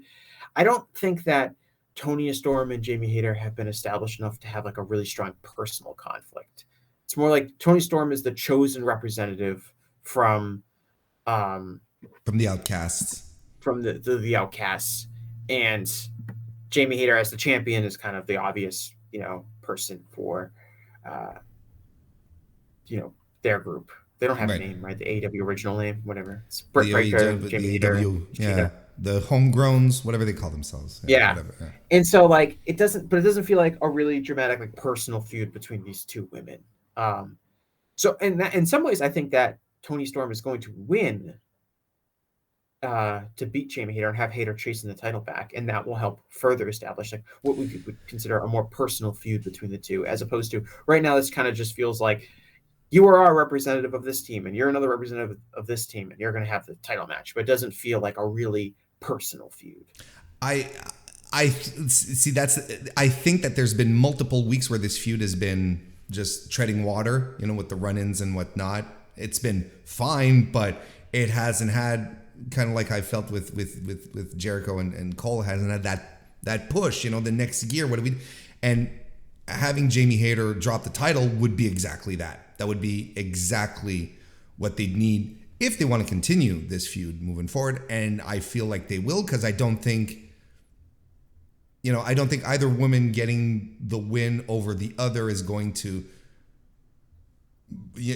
lock this down and be like, oh, well, all right, we're done then fighting the OGs. And I think we're still going to, regardless of the outcome, this feud is not over. There's a lot of people who say we're going to get the first women's blood and guts match. Yeah, this would be the other kind of feud if you're looking at what's going to be blood and guts. If it's not going to be BCC versus the Elite, this would be the only one that seems to have the numbers in place to do it. And there's a novelty to them being the first women's blood and guts match that you can get away with, I guess. Absolutely. Look, like you said, the ceiling is, the expectations are, I think they're justifiably high because you have two great. It will also depend, I guess, on how injured Hayter is, and that could also factor into the decision to have her retain or not. We'll see, I guess. We'll have to see at the pay-per-view officially, but no, I'm looking forward to this. So would you say that you'd pick Toni Storm to win this one here? Yes. Yeah, okay. I'll pick Toni Storm to win. All right, I'm going to go down that road too. I think it's more interesting. I think there's more. I think it suddenly becomes more interesting. It livens everything up.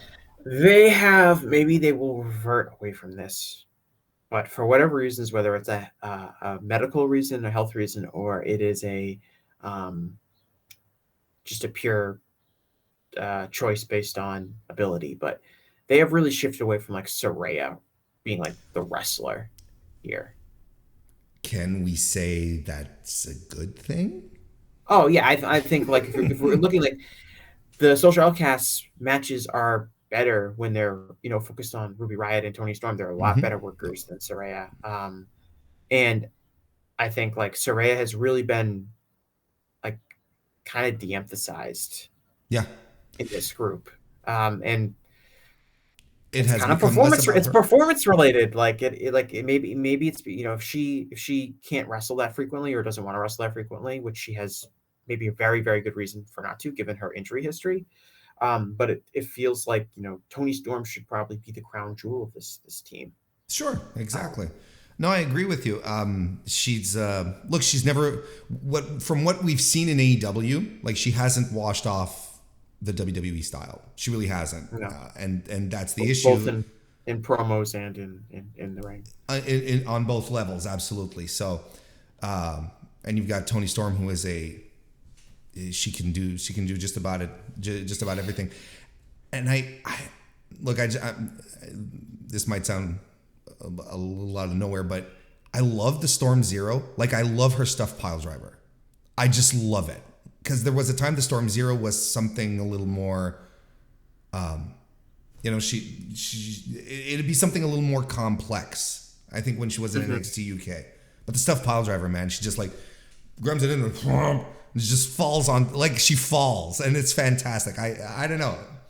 The quick pile driver is an awesome move. Yeah, I know Chris Hero used it a lot. Mm-hmm.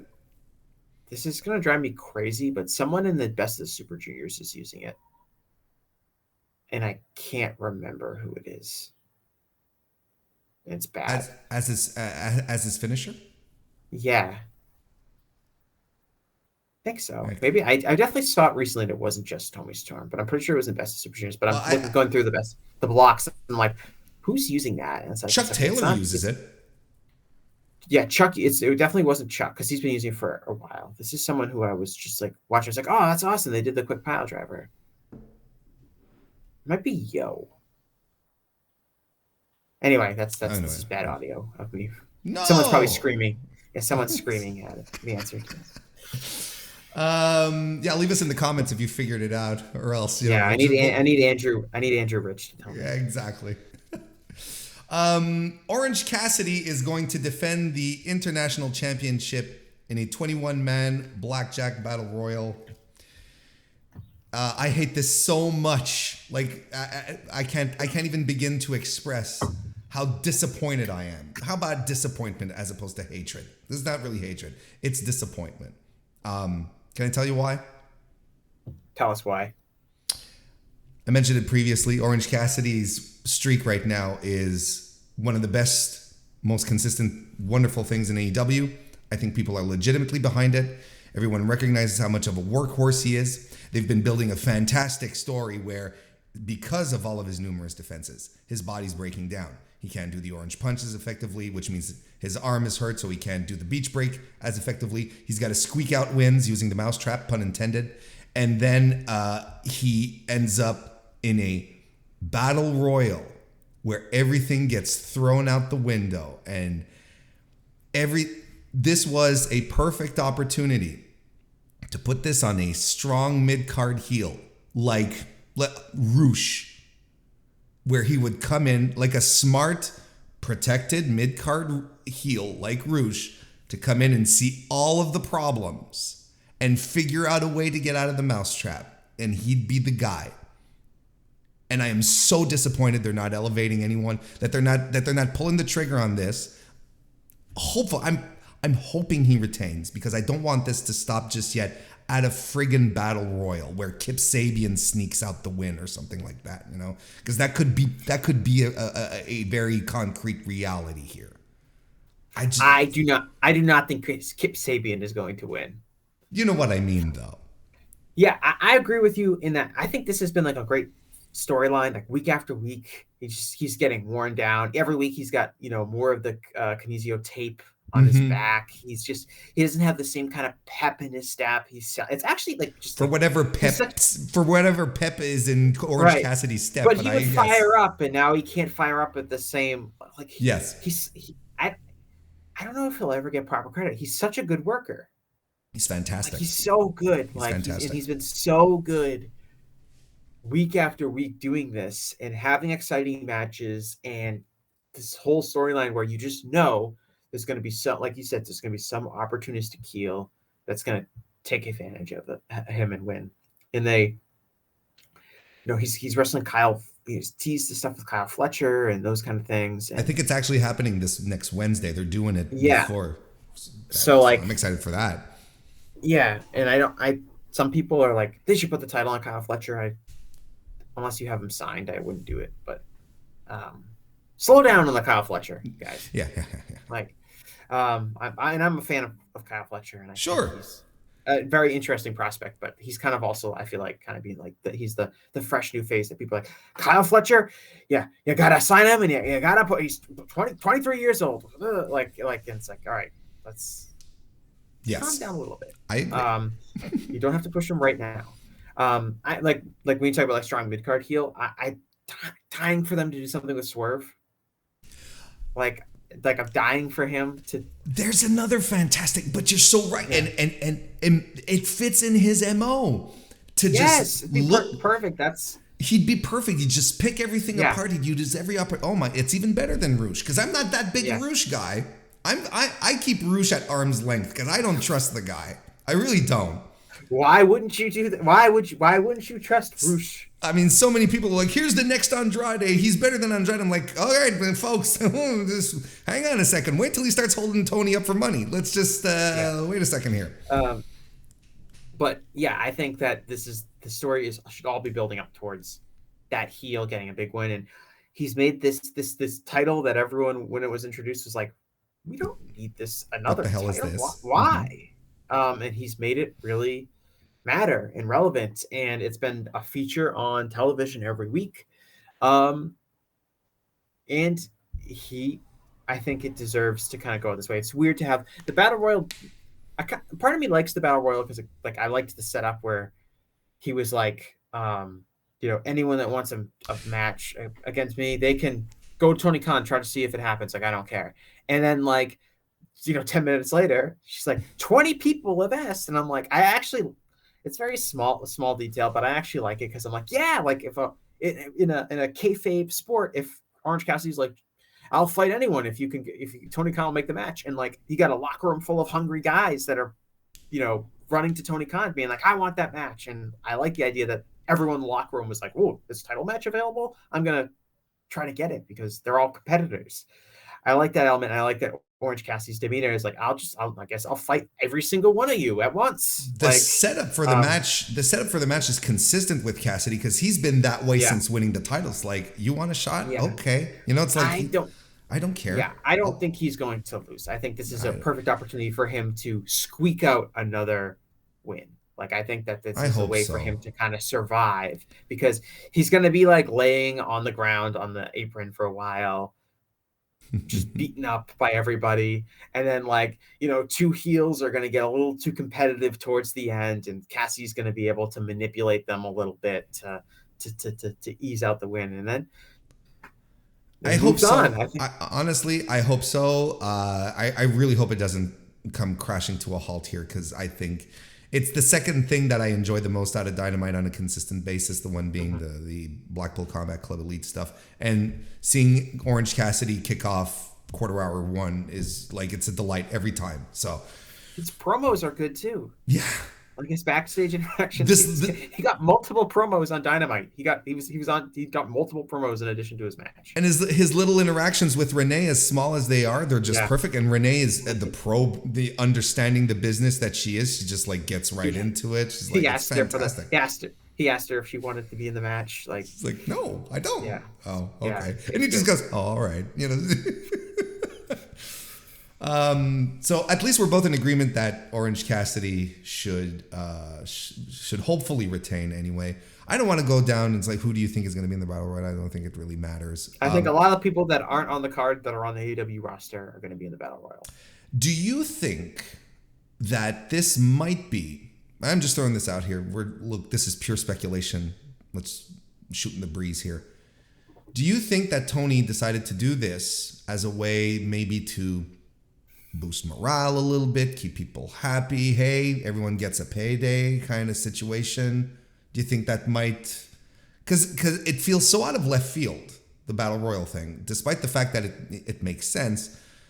Do you think maybe considering all that's happening? I think that's the ancillary benefit of it, which is like, let's get as many people on the pay-per-view as possible.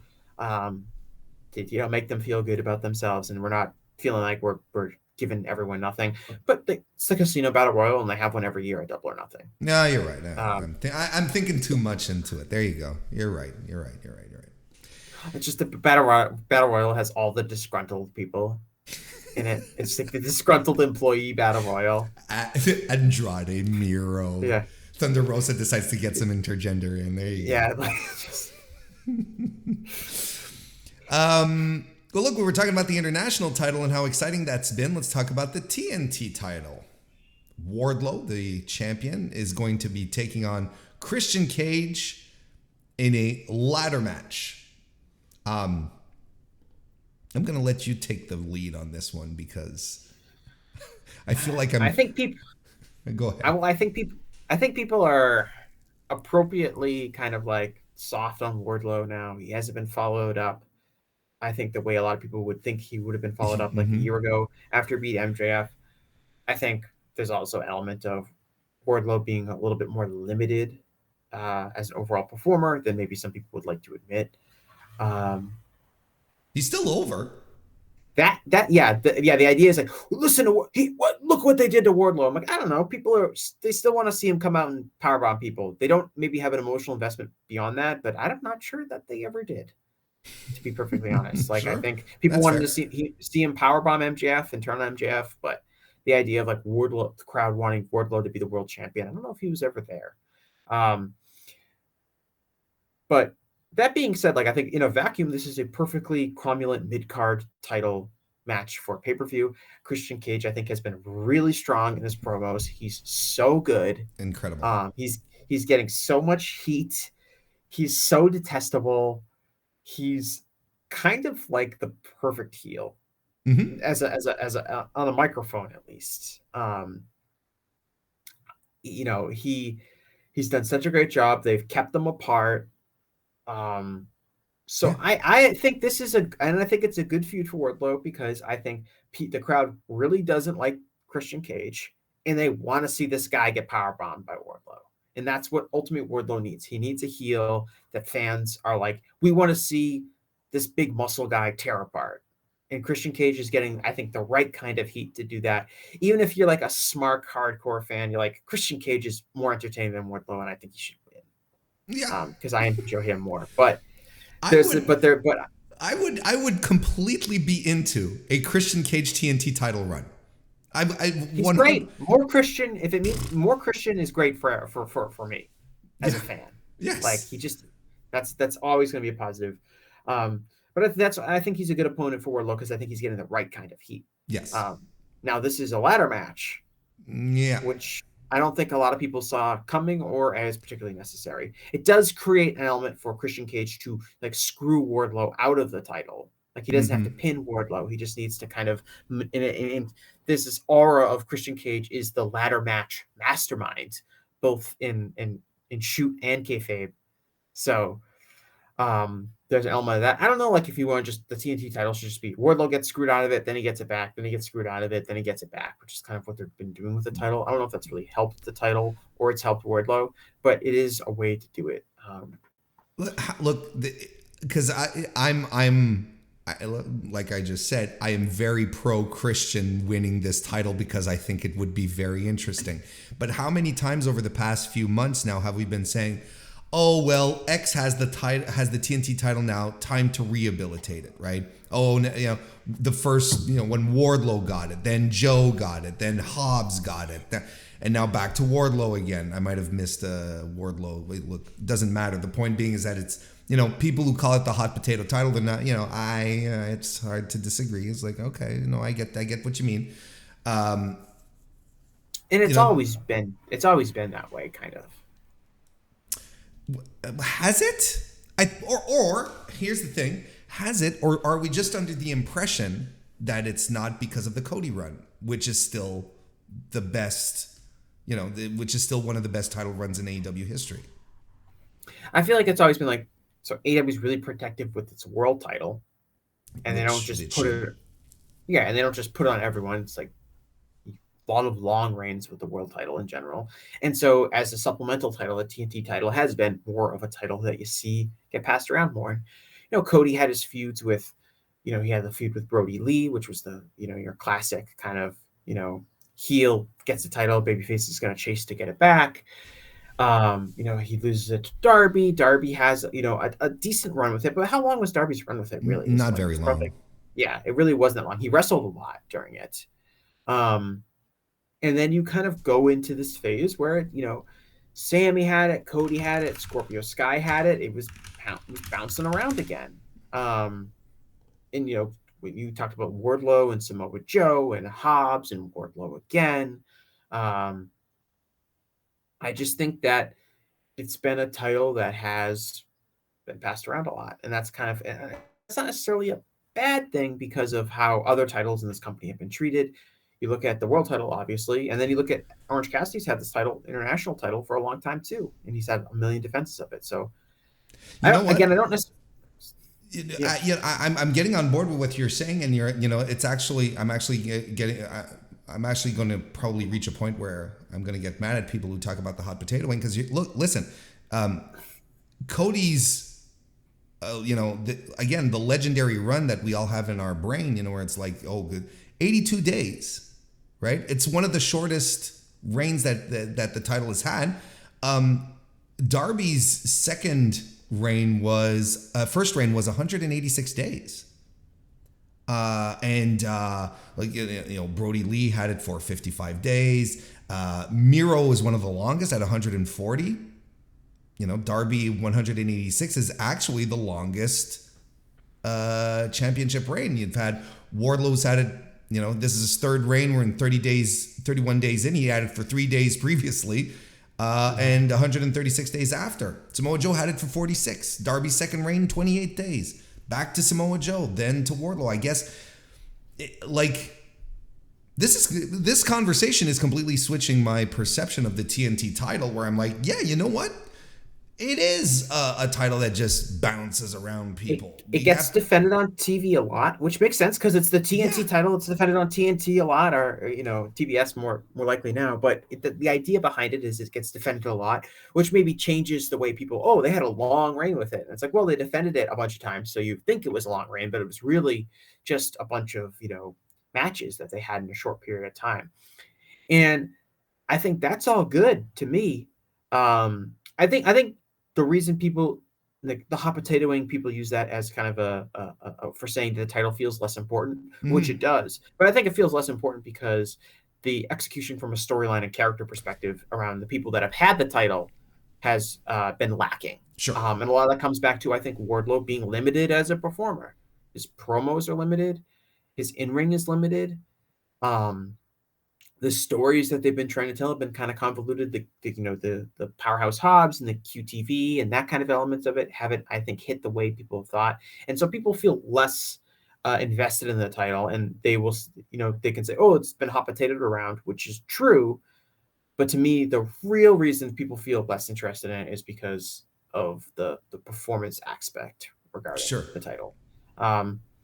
And it could happen again. It could be a title, but I think you remove all that. I just think like, what's the last 3 or 4 weeks of this build have been? It's like Christian's getting a lot of heat, and people want to see Wardlow beat this guy up. And I think that's good. That's a good, perfectly fine mid-card title. It's not gonna be the biggest feud on the show.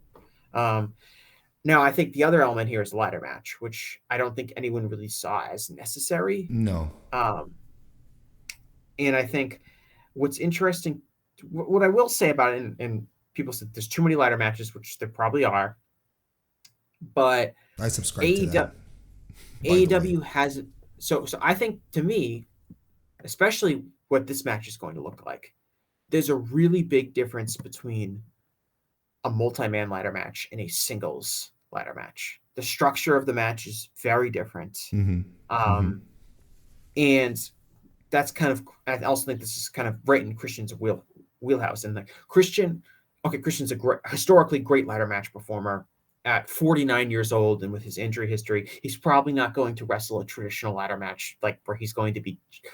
He maybe does one spot, but he's not going to be taking all these bumps, off of the ladder, falling to the outside, crashing through tables. Like probably that's not. just.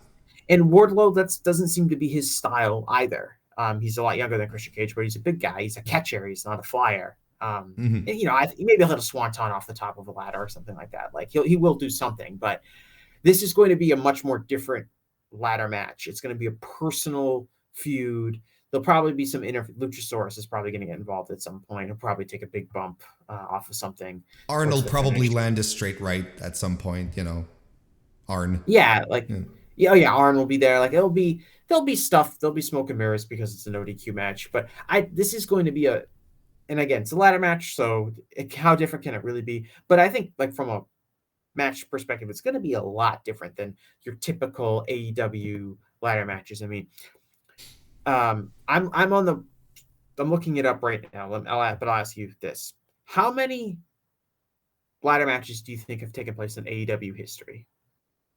I would say 12. Yeah, so this is going to be the 12th. So this 11 matches. So yeah, that feels like, the company's been around since 2019. So it feels kind of like, you're doing a lot of them in a short period of time, especially because out of those 12, 5, 4 of them took place during the first 3 years of the company. And then the remaining, 7 have taken place since 2022.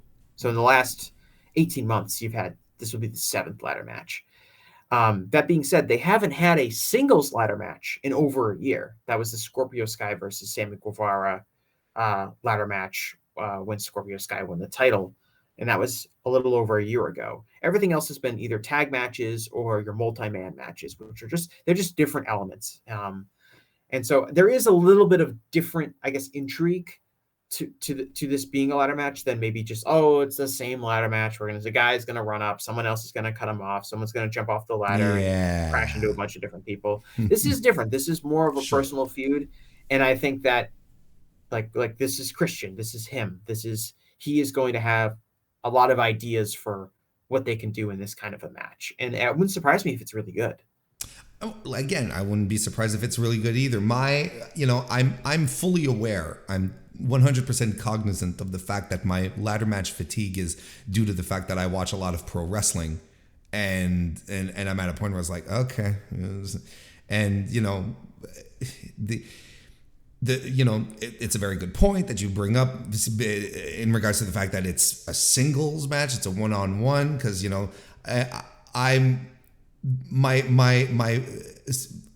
my fatigue is probably linked to the fact that most of the time these are multi-man matches, and the last prominent one we saw, a guy's foot ended up pointing inward after the match, which is something that I'm like, okay, we got to stop this. We got to stop just trying to, because oftentimes the ladder matches just become what creative weirdo spot can we do? How can we tinker toy this into something people have never seen before? And all the ladder matches end up being smushed together in people's brains, and nothing memorable comes out of them anymore, because it's just guys flying off of stuff. Not unlike Hell in a Cells and stuff like that. It's overwrought, it's overdone. They're not memorable anymore. We just forget. And a lot of them are just here's a bunch of guys that are going to try to do something. Like, there you six go. Guys. And I just looking up, since AEW has started, WWE has done 20 ladder matches. So that's the thing. If you're watching both products, even if you can say, oh, AEW's only done 12, WWE's done 20, WWE's doing it. It's like, if you're just a regular wrestling fan, you're kind of watching both shows. And like you mentioned, the Dante. The Ring of Honor. Mysterious. Yeah, Dante Martin got hurt. Like, that was a Ring of Honor show. It wasn't technically an AEW show. But if you're just a wrestling fan, you're seeing a lot of ladder matches. Mm-hmm. If you watch some indie shows, you see some ladder matches. If you watch, thank God for Japan sometimes. You know what I mean? Yeah. But anyway. But they've had, yeah. The overall, that's the thing. I think this is the case in point of what we said at the very, very start of the podcast today, is that the match will likely be good, even if the elements bringing it together are creating exhaustion, at least for me. Like, I'm speaking very personally here, I'm like, oh, another ladder match kind of thing. But I've been into it. I've been into the Christian Cage stuff. What do you want from me? Like, this is, it's been fantastic. So I'm excited to see this. And again, like you said, the fact that he's this is his thing. Ladder matches are his thing, and he's a great storyteller. This is going to be, it cannot suck. It's not going to be bad. We're going to find something we're going to be all entertained with. And then everyone's going to point their finger at me and say, Warren, you're just complaining for nothing, you sad old man.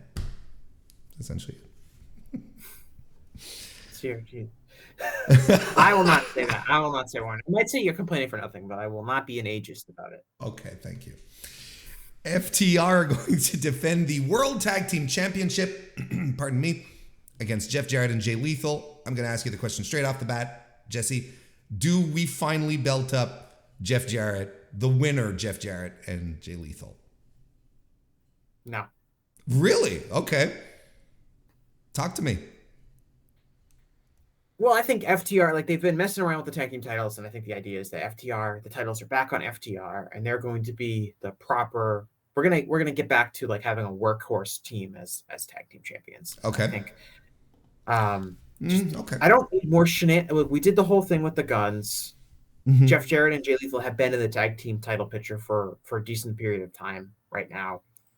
I don't need more shenanigans with these scummy heels have manipulated their way to steal the titles again. I think that's it's getting too repetitive, especially in the tag team division. Sure. And I think the idea is we got to get. I don't want to say that we need to fix FTR, because I think they're still over, and I don't think there's anything wrong with how they've been presented. But I think the idea is we gotta, tag team wrestling was so strong for AEW, and even we had the Acclaimed title run, and as we mentioned, the Acclaimed are great, but they're not necessarily the in-ring people, especially like the Max Caster end of it. And I think actually Max has improved a lot. I don't want to like slander Max Caster at all, but it's a different level of matches with the Acclaimed when you're talking about FTR, the Young Bucks, the Lucha Brothers, even like when Jurassic Express or Swerve and Lee had like those guys. We were having 4-star matches all the time, and just. I have enjoyed Jeff Jarrett more than I thought I was going to. Same.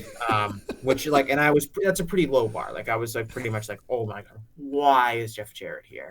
But I don't need to see him with a title. I don't need to see just this more like another basically repeating the Gun storyline where it's a scummy heel team that won the title. Just have FTR beat these guys, have Mark Briscoe, finally realize that these guys do the right his thing. Friends.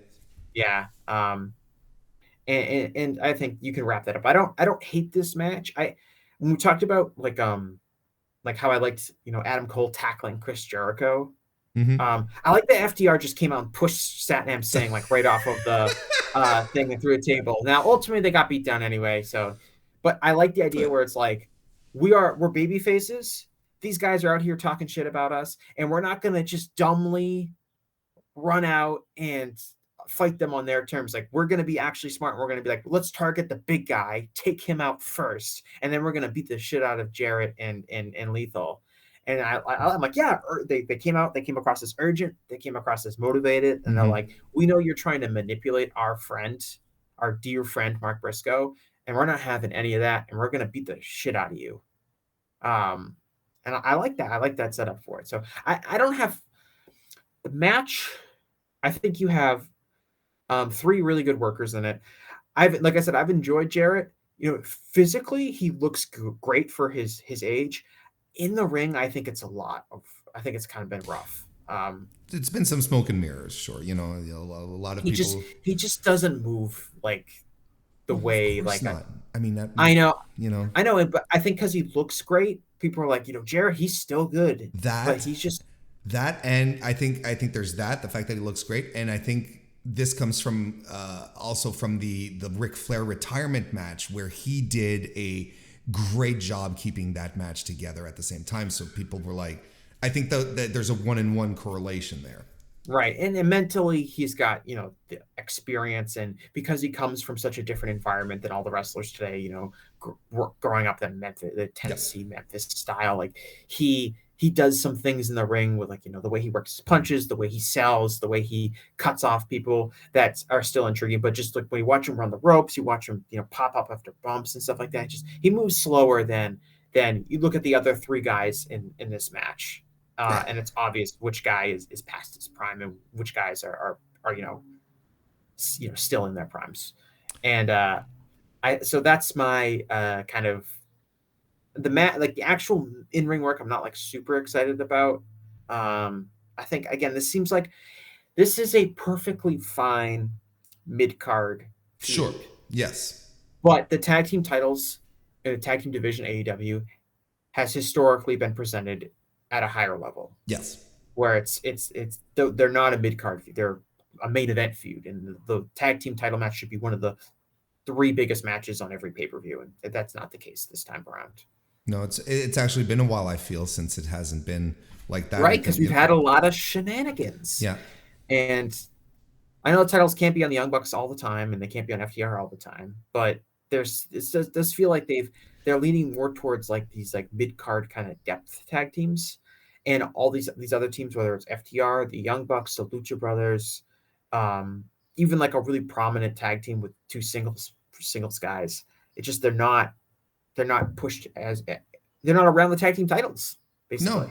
No, and there has been halcyon days for the for the tag titles, because you spoke of, you already mentioned the 4 that already come to mind, and then on top of that you had Santana and Ortiz. You still had the Best Friends, who were still able even today to pull out great matches. You had Omega and Paige, who were absolutely fantastic, and their match with the Bucks is one of the greatest tag team matches of all time. So it's weird to say, that there's an era of AEW where the tag team division, we were when AEW was coming up in the grassroots aspects of it, we were promised that this would be the place for tag team wrestling. And for a long time, it really was. They lived up to it. But now it's just like, okay. And I kind of miss it because there is a dynamic, there is something different to tag team wrestling when done by tag team wrestlers, actual teams. It is different. It is a different spectacle. And I think it's a color that's lacking in AEW now. And the weird thing is all of those teams that we've mentioned, they're all still around. Yeah. Santana got really injured, so he's been out. So, they're LAX and or Proud and Powerful, they're kind of, been on hold, obviously. But like Young Bucks, FTR still around, Best Friends still around. Hangman Page and Omega, they have a whole story thing where they weren't going to get back together, but there's still plenty of other singles combinations you can put together. All of these teams are still around. Lucha Brothers are still around and tagging all the time. Like, you don't need to, it's not like, everyone got injured, guys left to other companies, these kind of things. Like, the depth is still there, just kind of for whatever reason, the titles have been focused on other teams that bring something different to the table. Like I said, I'm a huge fan of the Acclaimed. Yeah. And I think they deserve to have the tag team titles because they were over. They were a great act. They're fantastic. And if the Acclaimed were working against the Lucha Brothers and FTR and the Young Bucks, they'd probably have a bunch of great matches. Mm-hmm. But they were working against the Guns, and they were working against Jay Lethal and Jeff Jarrett. It's just different. And I'd like to see I want to see FTR beat these guys, and then I want to see things get back on track with I think, different feud. The only team I think we really lost is Red Dragon. I think that's the only team that we lost. Hey, look, Kyle O'Reilly's coming back. I think he's on the path to coming back. We don't know exactly when. He's come back for his injury. Roderick Strong is with the company. You don't have to reform. You're not going to form Red Dragon without Bob Fish. Here I was sitting as like, wait, is Jesse about to make a case for Bob Fish here? Is this where we were going down? He's in the disgruntled battle royal.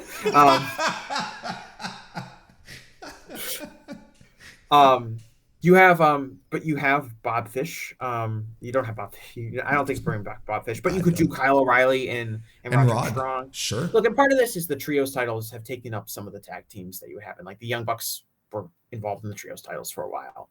Lucha Brothers, same thing. They were involved in the tag team titles or trios titles with Pac.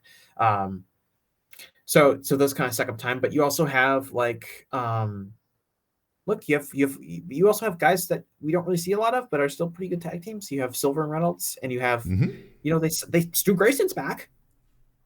Like, you have Uno and Grayson and stuff like that. So you have a lot of depth here, and different stuff you can do. And I'd like to see it get spread out more. I'm very part of it. Jeff Jarrett does have stroke backstage, and he always wins.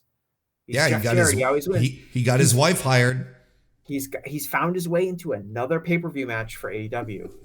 I think he's 3 for 3 as far as his role. I believe since his return, he has not missed a pay-per-view payday. I believe that is correct. He's got his way again. But I hope this is probably the last time we see him challenging for the tag titles. You're talking about Stu Grayson. Did you see on Ring of Honor the Righteous are trying to entice him away from the Dark Order? Did you see this? No, but I could see it happening. I think the Dark Order is running on fumes at this point. So yeah, it's crazy because I've always been a Super Smash Bros. Fan, like the video game, but also the tag team. And both, yeah. And it's I think it's a shame. Look, we're rattling off all these great tag teams, and SSB didn't even come up, right? Because I think it's a shame that AEW fans will have never really seen just how good these guys are as a duo. Because Stu and Uno are fantastic, just an electric tag team. Just always great stuff in PWGs, and I've seen them on the local scene here in Canada. Like these guys are fantastic. Yeah, they're from your neck of the woods, and they've been great for a long time. Like Stu Grayson's been great for a long time, and I'm not 100% sure what happened where he didn't resign with the company, and then I don't know. Did he wrestle Oh yeah, he wrestled a lot. I saw him a couple of times over in Yeah. C4 in Ottawa, and just he had a spectacular match with Eddie Kingston in Ottawa, which it just blew me away at how freaking violent it was. It was great. Yeah, and he's always been great. And so like, but they had this weird period where he wasn't with the company, and then he can't. He's back now. I don't know if it's like he was travel thing, like personal reasons. Didn't offer him enough money at first, and to make it worthwhile or whatever. But there's plenty of work to do in the tag team division. Oh yeah, there's lots to do. And now we're finally at it. We're at the main event. We've been poking and prodding at it the entire show. The Four Pillars match. MJF is going to defend the AEW World Championship against Sammy Guevara, Jungle Boy Jack Perry, and Darby Allin. Listen, we've been talking about it tons, about how the build has been iffy. I don't think necessarily we have to rehash that, but you did bring up a point earlier on, and I think this is kind of where we're at here, because I don't think we have to rehash all the discourse around the, was it how iffy the build has been. But I think you made an interesting point, Jesse, and I think we should talk about it, and I'll let you go with it. But I think ultimately, despite the fact that this match is going to be good because the guys here are just too talented, that's the thing. They're probably going to want to prove the haters wrong and so on and so forth. I think we end up in a situation where a lot of these guys look worse off than when they came in from the get-go.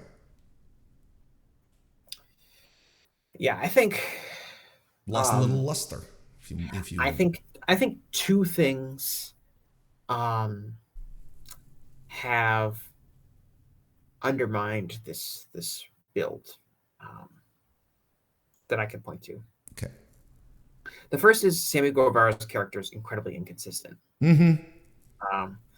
And for whatever reason, whether it's Tony's this creative, whether it's Sammy wants to do certain things, I'm not sure. But to me, it's Sammy Guevara is not a wrestler that should be having like confusion about what his best role is. I think it's very obvious he's a scumbag heel. Yep. And he's athletic and he's talented, but he's really arrogant, and he's self-absorbed, and he loves himself, and that should be his character. And he'll get heat, and he'll get people into his matches, and people will want to see the baby faces beat him. And for whatever reason, he's been flirting back and forth for years now on being a babyface. And I don't see it. And it just hasn't worked, even though it's obvious he should be in one direction. And just within this feud, because after he had some sort of character confusion over the course of early last year, once he kind of got back in the Jericho Appreciation Society, he got back on track. It's like, he's an obvious heel, and he's doing his thing, and it's working. And it's working with the thing with Dan Garcia in the meantime, when where he's just being this this shitty little punk is like, hey, I'll take you under my wing. You're like, okay, it all works. That's his character. And then for whatever reason, he's gone. He's in this feud alone. He started off kind of turning babyface. He's disassociated from Jericho. He's saying Max doesn't deserve a title shot. Look how hard I work. Babyface promos. Then he was a heel. He's aligned with Max. He got paid off. And at that point, I was like, okay, now we're back on track again. Now it makes sense. Sammy is a heel. He's getting paid off with MJF. And, we're going to get to this 4-way match where, Sammy and MJF are going to be working together. And then inevitably they're going to fall apart because Sammy won't lay down for Max or whatever. But instead, we are back at this point where Sammy's a babyface again. So just within the context of this feud, he has turned babyface, then turned heel, then turned babyface again. And it wasn't like it was a one segment swerve where he pretended to turn heel and then, oh no, I'm still babyface. He was heel for like 2 weeks and then he was babyface again because Max did something reprehensible and he's back to being a babyface. And he's gotten babyface promos like he did on Wednesday night. Like, I don't know what I'm supposed to like. And he's in this feud with these other people, and I think it has taken so much of the steam out of this feud. And I think it's hurt people's emotional investment in the match because he's this, he's just a part of it, but it's this part that's been responsible for a lot of, I think, the storyline has been, what are Sammy's decisions, who's he aligned with, those kind of things. Yeah. And it's just been too his character's motivations have been too volatile. And he's not a sympathetic babyface.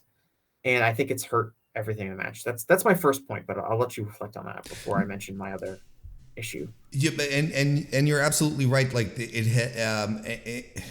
in the sense that they're trying to babyface him up, where you have two natural baby faces already in the match, and who are arguably much more over, right? Like very I think they're definitely more over as baby faces. So, if you had added an extra level of scumbaggery to this, I absolutely, look, I am 100% with you. I don't know why he comes out to a Dragon Ball montage, or not montage, but homage is the word I was looking for. Dragon Ball, like beloved anime show Dragon Ball Z that even people who don't watch anime like and know about, I don't know why he as a heel would come out. Like, his presentation has always been right and left, when I agree with you. Like, those are my notes. I agree with you, Jesse. He's a scumbag. He should be a scumbag. I don't know him personally. I'm not saying he's legitimately a scumbag. When I'm saying his persona is a scumbag, that's what we should be zeroing in on. I agree. And then, so the other element of this is that I think has been hugely detrimental to the match, is the whole Four Pillars branding aspect of it. I think it was a mistake to really lean hard into the idea that these guys are the Four Pillars, the future of our company. And they added that branding very early within AEW, where we just never knew if these guys were going to develop in the skills and the popularity to be main eventers. Mm-hmm, mm-hmm. And there's been other people that have come along that have maybe usurped them as far as young talent that people would feel more comfortable as potential main eventers. You could look at someone like Ricky Starks. And not just dudes. Yeah.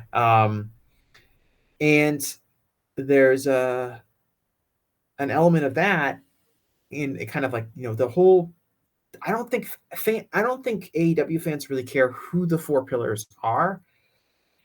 And I haven't liked the tone in a lot of these promos that they've done, where it's focused on this kind of meta narrative of like, I deserve to be the champion. I work the hardest. I was on the indies. I broke my ass. All three of these guys, Sammy, Jungle Boy, and Darby, sound the same when they should be three distinct different personalities, but they all sound the same when they're like, MJF, he doesn't deserve it. He barely wrestles. I'm the heart and soul of AEW. I want to be the face of AEW. It comes across as very WWE-ish. And that we're talking about, I want to be the face of the company. The authority doesn't want me to be the face of the company, but I work the hardest and the fans like me the most. And it's like, none of these guys come across as that sympathetic. And none of these guys come across as people that, like, it kind of inherently kind of makes MJF look more sympathetic, because MJF is the guy who's like, basically coming out and he's like, all you guys whine and I win my matches, and you guys all think you can have this role, but you can't. And I'm like, they're kind of right. He's right. They think they can have this role, and they can. Connects with our discussions about heels earlier with Adam Cole, and it's like, yeah, I mean, the heel is making sense. What do you want from me? Yeah. And so I think that element with it has also hurt. Just the idea that I don't think fans are really going to respond that much to, like, oh, I want to be the face of AEW. I'm the heart and soul of AEW. Like, those are fine things to say, but like, as a fan, like, I don't really care who the face and heart and soul of AEW is.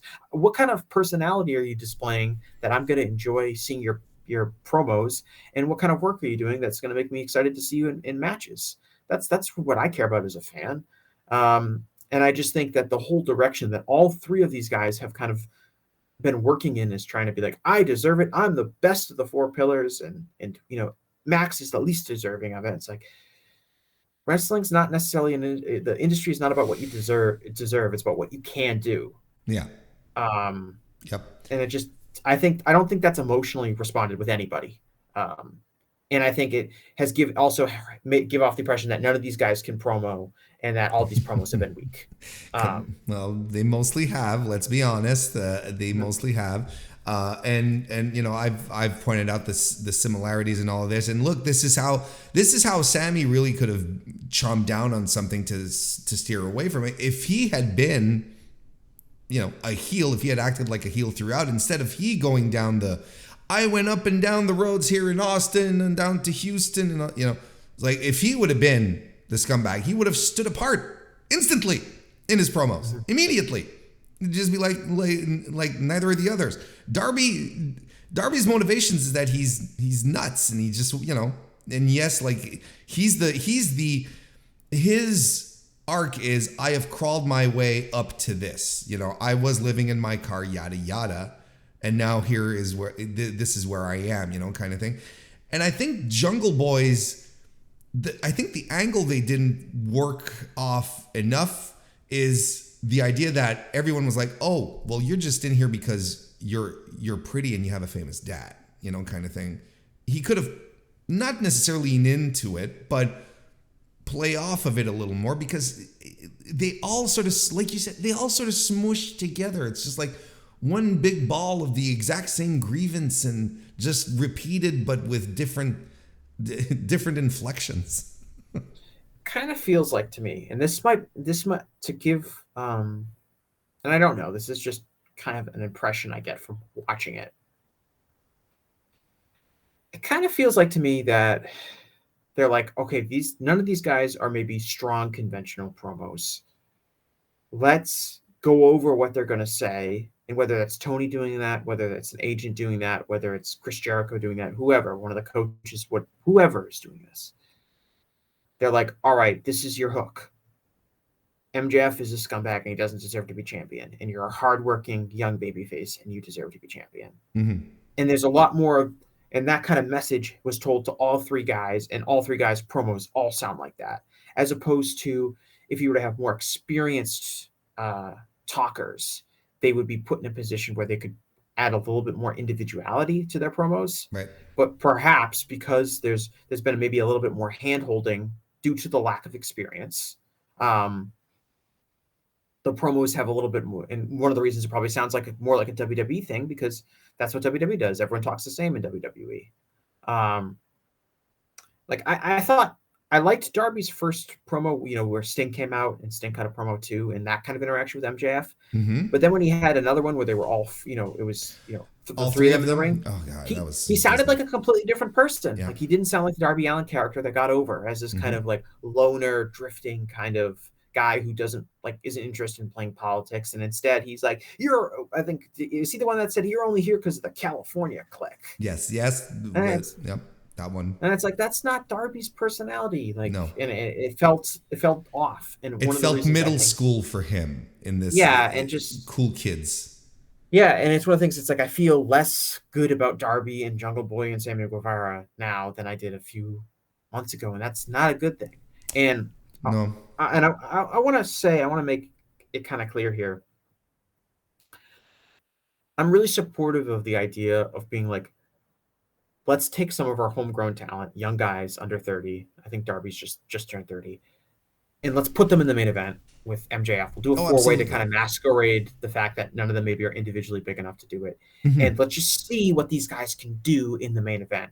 Now, I think what they've learned is maybe that there's some shortcomings there, but I'm really supportive of, let's try something with this new young talent. Let's throw them into the deep end of the pool and see if they can swim. And they've learned something, I think, so far. The audience has learned something, I'll tell you what. Yeah. Yeah, and maybe it hasn't been beneficial to their careers. But you got to at least try. Yes. And a lot of wrestling companies are afraid to do that. And a lot of them are like, we can't put this guy here because we need someone the fans are going to recognize. So here's an older name from the past. And you're never going to evolve your company without taking those shots. I don't think the execution has been there at all. But I'm really supportive of the fact that AEW is legitimately trying with these guys. And I'm with you on that. And look, this is what I would have liked to have seen happen, right? Because Especially when it comes to your world title, build a challenger. Build one guy. That's all I need. That's really how it should be. Because you're trying to build 3 other guys at once. Look, it's also one of the components why I feel this main event feud isn't working, is that you're trying to build 3 guys at once, and none of the 3 guys have the basic chops to pull it off. Anyway, then play to their strengths. They're all great wrestlers. What should you do? Have a tournament. Just have them have a tournament.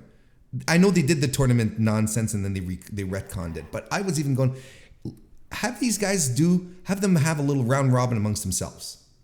Have a round robin and let the guys get themselves over like a lot of guys get over, and girls in AEW, working.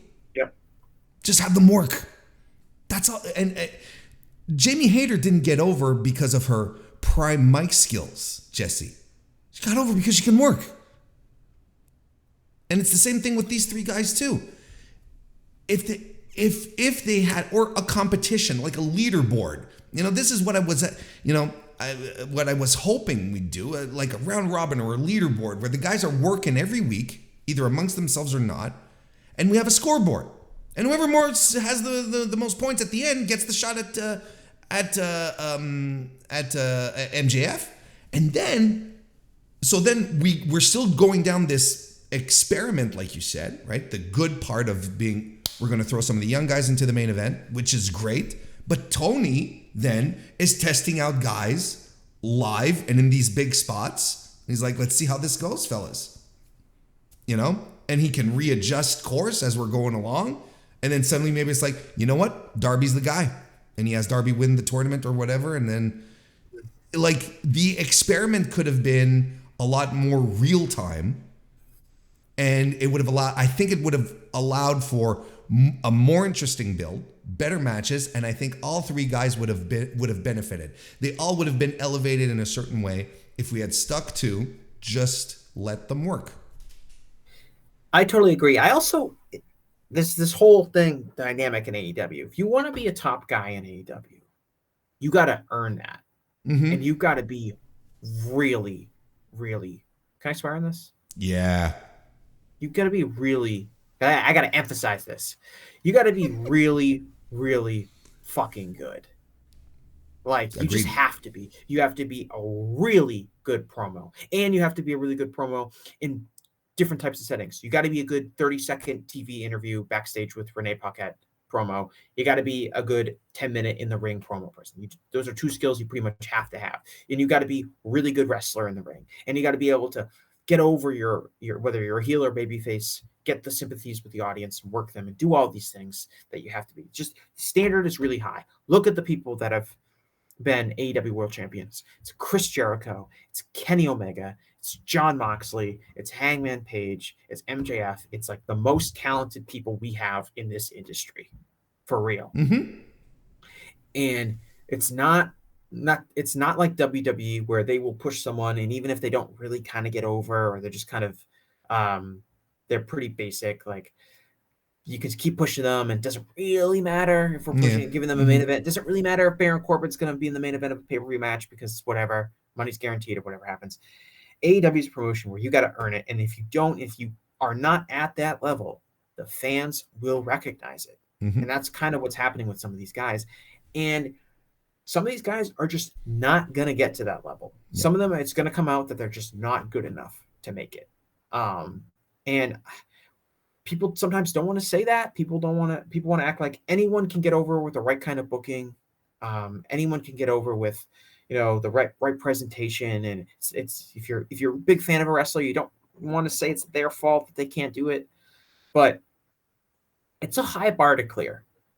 And not every single person with potential in AEW is going to turn out to be a main event world champion.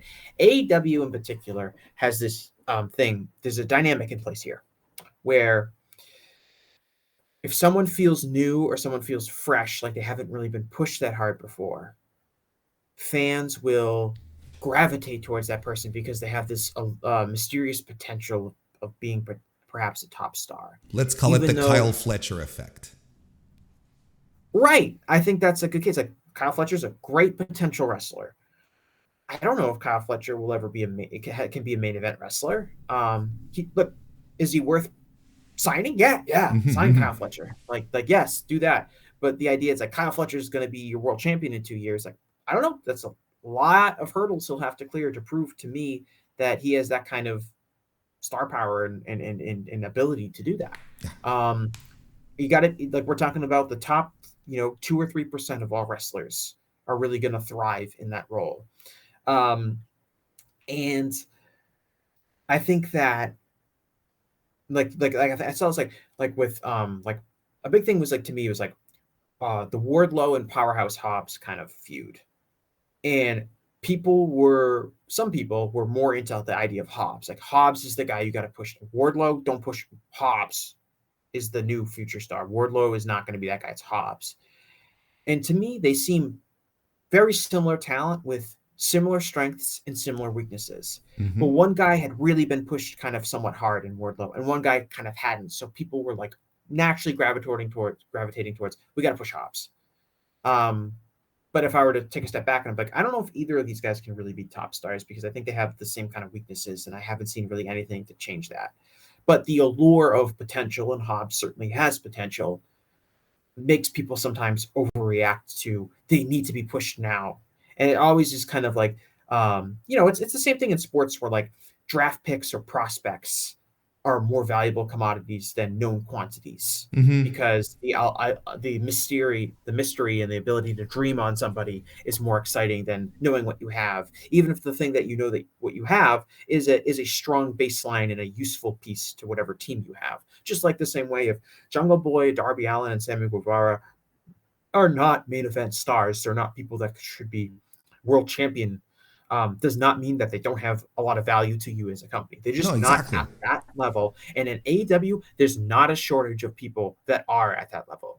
Like, it's not like they're really, it's great to have young new stars, but it's also like not necessarily, and you always need more star power, right? But it's not like they're not like All Japan Pro Wrestling, where it's like, all right, we've got Kento Miyahara. It's like, man, we really need this Jake Lee thing to work, because we do not have anybody else. No, but I'm serious. That's the opportunity that was presented. Yeah, the comparison is adept. Yes. Like, and as opposed to AEW, it's like, Bryan Danielson can't even get a world title run in, because we've got so many people, and we've got to work Hangman back into the mix. We've got MJF. There's, MJF is this person where it was very obvious this person should be world champion in like a once in a, like, not like, I know it's part of his catchphrase, but like once in a generation talent. It's very obvious. Like, 1 year into AEW that like, okay, he has to be a world champion. But it's a tough bar to clear. And I think part of what you mentioned WWE, and I think that's also part of the equation here, is that, in WWE, if you are not painted into a title scene, you are not perceived as thriving, right? And I think that's some holdover for 20 years of the same company doing the same thing, in a quasi monopoly, whereas AEW has shown that a thriving mid-card is possible and important, and you can still get yourself over. You can still be a top guy in the company without being, at the absolute highest level, nose pressed against the ceiling kind of thing. Because there are other spots on the card where you can grow, where you can thrive, where your strengths will be used to their max. So it doesn't necessarily mean that if Jungle Boy never makes it to a world championship level, doesn't mean he's a failure, It doesn't, and I think that's what a lot of criticism is, or lack of is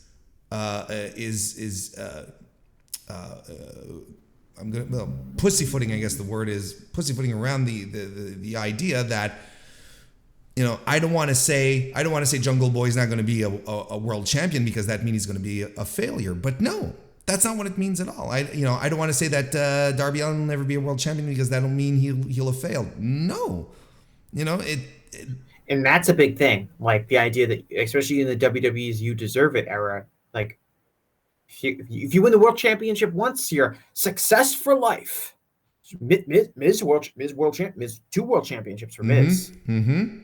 Like, can't say whatever you say, 2 world championships.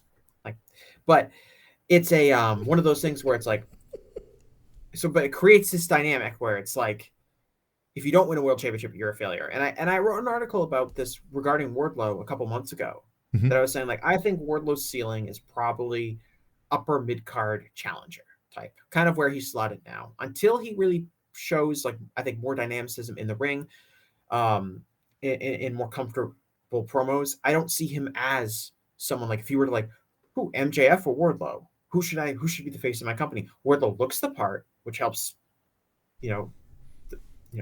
Oh, we know how much JR Graham loves him. Yes, yeah. Like I said, thanks, superstar Billy Graham. This is why, you are why we think this is you conditioned generations of people. But it's a you wouldn't compare them like a skill set. Who's the more dynamic performer, who can get people more emotionally invested in their feuds and programs, and who can draw money because of that.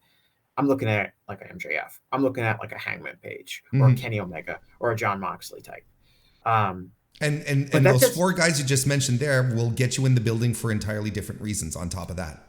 Yeah, but that doesn't mean that you're a failure. No. Just like how in real sports, there's plenty of people that have very successful careers where they made tens, if not hundreds of millions of dollars, and they were never all-stars, and they never won championships. I remember Jalen Rose, former NBA player, saying that, like, when you get to the NBA, like, everyone wants to be an all-star or MVP. Like, everyone wants to be all-star MVP. Everyone wants to be that level. And eventually, most guys realize that they're probably not going to hit that level. What the next best thing you can be is a veteran. That's the next. You have someone that is in the league for a number of years, that has been cashing big paychecks for years, and has the respect of someone that knows what they're doing. And in wrestling is the same way. Not everyone is going to be world champion, but the next best thing is there's plenty of roles to be put in that. And I think with WWE, passing the world title around to pretty much anyone that's stuck around the company for a long enough period of time has kind of changed that. But it is something that you're going to have to learn. And New Japan has, for the most part, been good about this. Like, Haruki Goto is never going to be the world champion. No. Doesn't mean that he hasn't had a really great career with tons of memorable moments and been a really useful wrestler that has the respect and admiration of anyone who's watched him. Tomohiro Ishii is another good example. Like, these guys who are just who've had roles to fill, and not only filled them well, filled them on a level that probably escaped all expectations as well. And they're going to be remembered. They fantastic careers, lauded on multiple levels. Yeah, the comparison. Right, and there's a reason. And there's a reason Ishii was never world champion. Ishii or Okada, who should be world champion. Ishii or Tanahashi, who should be world champion. Oh, no, I know. Ishii or Naito, who should be world champion. Ishii or Evil, who should be world champion. Okay, that last one was bad. But the point is that, like, it's not because, it was the world championship is important. Really matters who has it. At least it should.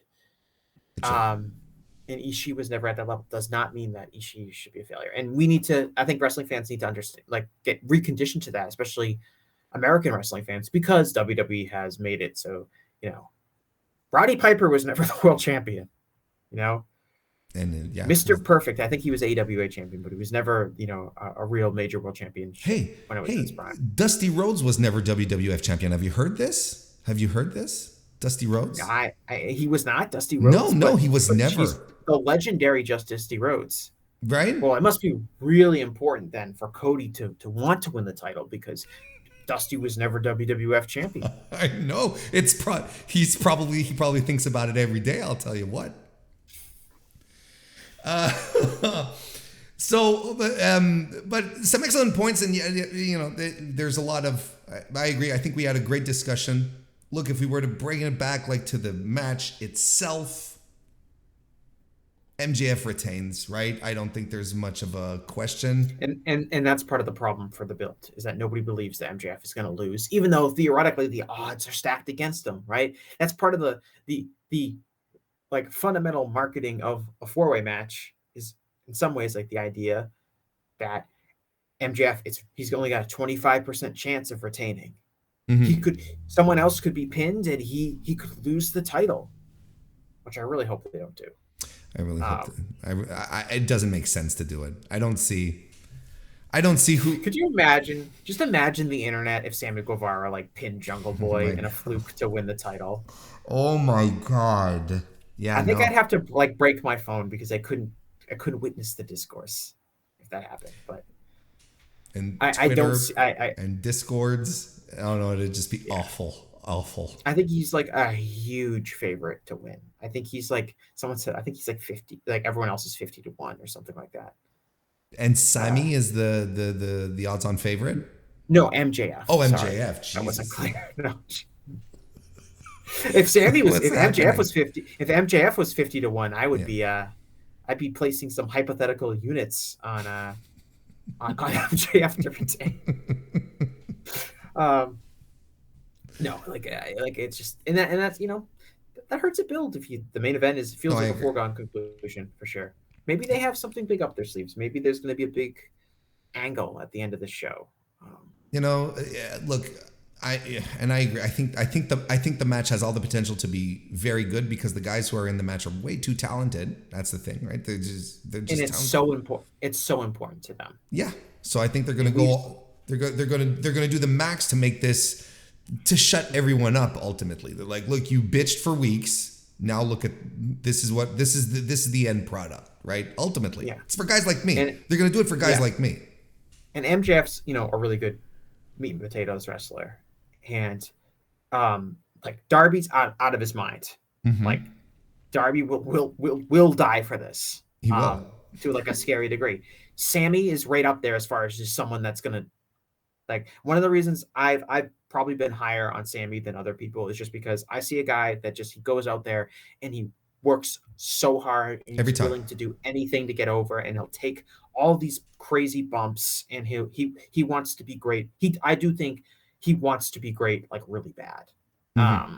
And Jungle Boy's no slouch in that department either. He's going to work extremely hard. No, and he's had the biggest match, and he's had fantastic pay-per-view matches. Jungle Boy, the cage match with Luchasaurus, the casket match, the coffin, whatever they called it, the burial match, the final burial match. That was fantastic too. Like he's no slouch. The problem is not that we don't think these guys are bad wrestlers. It's all the opposite. And some of the discourse will go too far and be like, these guys suck. That's not the point. Suck. Yeah. No, they really don't. They really don't. And as far as like an effort standpoint, like these guys know what people have been saying about this feud.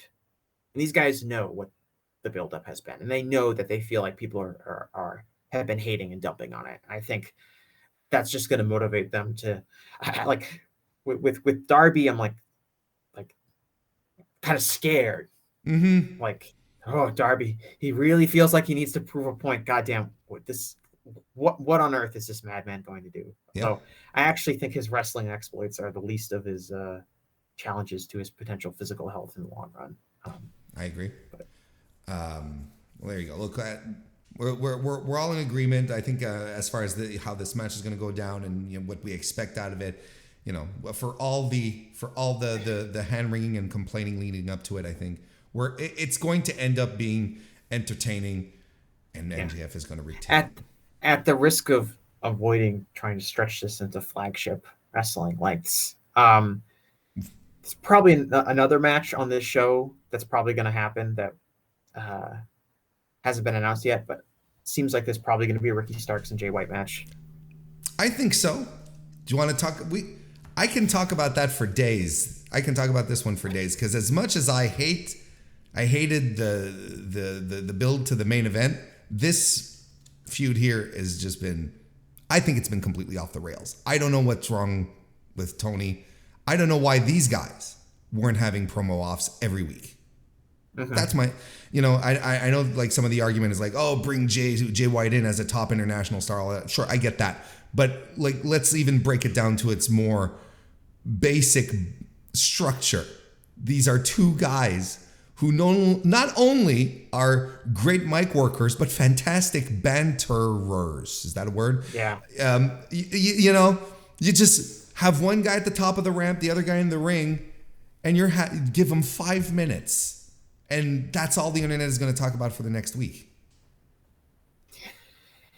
Yeah, I mean, that is a huge whiff in just not carving out the promo time. These aren't guys that you need to script or give points to, I think, the way you might have to with some other guys. And we talked about young guys that maybe have usurped the rest of the four pillars, the non-MJF pillars, in as far as who should be marketed as top stars. These are two other ones that I think most people would agree are more ready for that position. Certainly Jay White is. He's been a top guy for years already in New Japan, and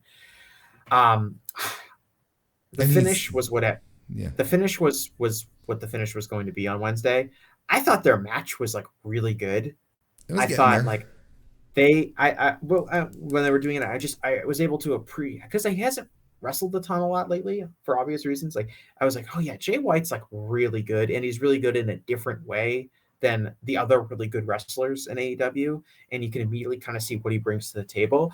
And Ricky Stark's firing up as a babyface. Like I was like, this is, and I had the exact same issues with the build up as you have, Warren. But when I watched that match, I was like, this is going someplace really good. And that the build up and the issues that build up are going to go out the window because they're going to set the tone for what they can do. Then they did the finish, which I get why they did it, and I actually don't hate the idea of doing an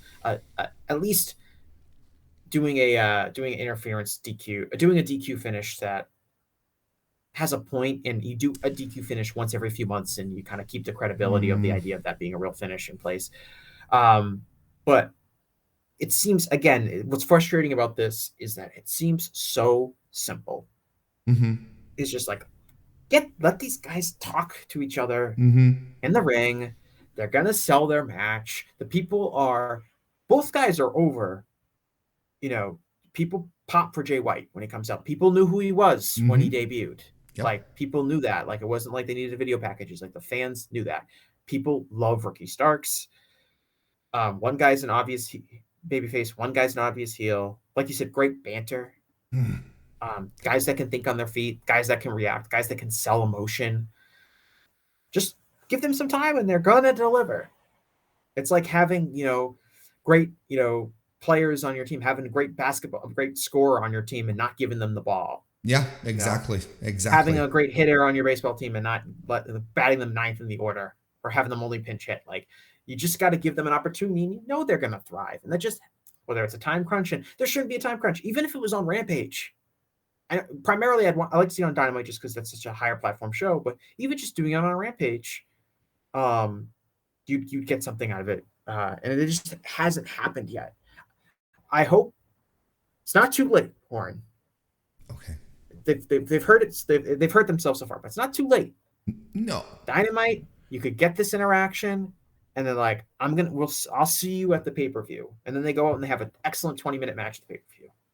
I'm hoping that there's something to ignite this because I haven't lost faith. It's just baffling to me. It is absolutely baffling. Unforced error. Like, even like the build up to the four-way match, like, we know what the motivations for Tony were in the booking. Which is like, let's throw these guys in and let's hope they can carry their weight. Hasn't worked out the way they thought to, but the obvious motivation was there. With Ricky Starks, Jay White, it's way more baffling because we don't really understand why they haven't been given the time to deliver. Why they feel like background players here, and you can absolutely add that on top of, as far as this being baffling because we're talking about Jay White a lot, but Ricky Starks coming off of his big time match with MJF, leading into his big time feud with Chris Jericho that he won handily, and then he's feud with Jay White, let's go, but it is such a background feud on top of it all. That's what makes this thing completely baffling to me. Like, it's the word I keep repeating, but I think it's the most apt way to describe it, because having these guys on my roster, what are you talking about? Look, to their defense, they did give Ricky Starks pyro. On Wednesday, Ricky came across like a star. Yes. Like, he was I know he was in one of his many hometowns. But that's what you should do. If right. you're good, They were I guess they weren't the main event. They were the last match. Yeah, I hate it when they say main event and it's not the thing that closes the show. I hate I don't that. know. Did they ever advertise that as the main event? They Did didn't Justin Roberts advertise say it. They this didn't is your main advertise it. event? To be Yeah. fair, it's just they mentioned it on commentary. Time for our main event? No, Yeah, it's not. and it was But weird thank that you. it wasn't because usually Dynamite has a main event, but I also understand why they wanted to go off Oh, you air could with. not finish Yeah. Dynamite in any other way this Wednesday. Yeah. That I'm convinced of. You could Yeah, it not would have finished actually it any been other way. yeah, and you certainly wouldn't have done like you do the Hangman Page return and then Ricky Starks and Jay White come out and then they have a DQ finish in the main event. That's not working. That doesn't work at all. No. I mean, look, these are two, again, super talented guys, but on many levels, and they're, in compare and contrast of what we've been talking about in regards to the pillars. And you know what? I think the more structured time environment for Jay White is going to be beneficial. I think it's beneficial for him already because I agree. I think the match was getting somewhere. The final third of the match before the DQ was really cooking. Like they were landing great. They were landing their big moves and it was really exciting. Yeah, once Ricky fired up, like Yeah. So, and it was like, if we're getting Jay White out of the 35, 40-minute environment, which doesn't necessarily suit his style to a degree, right? Because he's not the work rate beast, he's not, and I'm not trying to shit on him on any way, shape, or form because I've been very much a pro Jay White guy, and I think since he came back from the pandemic, Jay White has improved. Like his moveset is wider. He's a lot more. He works harder. He's not the guy that with the main criticism that everyone had when he was the knife pervert, when he was coming out all in white and all that stuff, where he was like, Jay White matches are boring. You could not watch a Jay White match in last year and say this is boring. You could not, because he's changed his style up. He's changed his game tremendously, and maybe it was, under the guise of, hey, you know what, my contract is coming up, and I wanna cater to the North American crowds now, and the North American crowds means shorter matches, so and a little more dynamic, so I gotta change it up. I gotta add things into it, and that's fantastic. If that's your motivation, if money's the motivation, that's fine. Do it. But that's my very long-winded way of saying I think that with how he's developed his moveset in the latter part of his tenure in New Japan, and the more concise matches that he's going to have at least in the short to mid-term. I think he's gonna thrive here. It's going to benefit him tremendously. And then on top of that, people are going to find out just how great of a talker he is. He's a fireworks show just waiting to happen. Yeah, I've gone back and forth on kind of my appreciation of Jay White over the years, but I've said as far as just a really talented person, when we talk about talent, we talk about top guy talent that I was talking about earlier.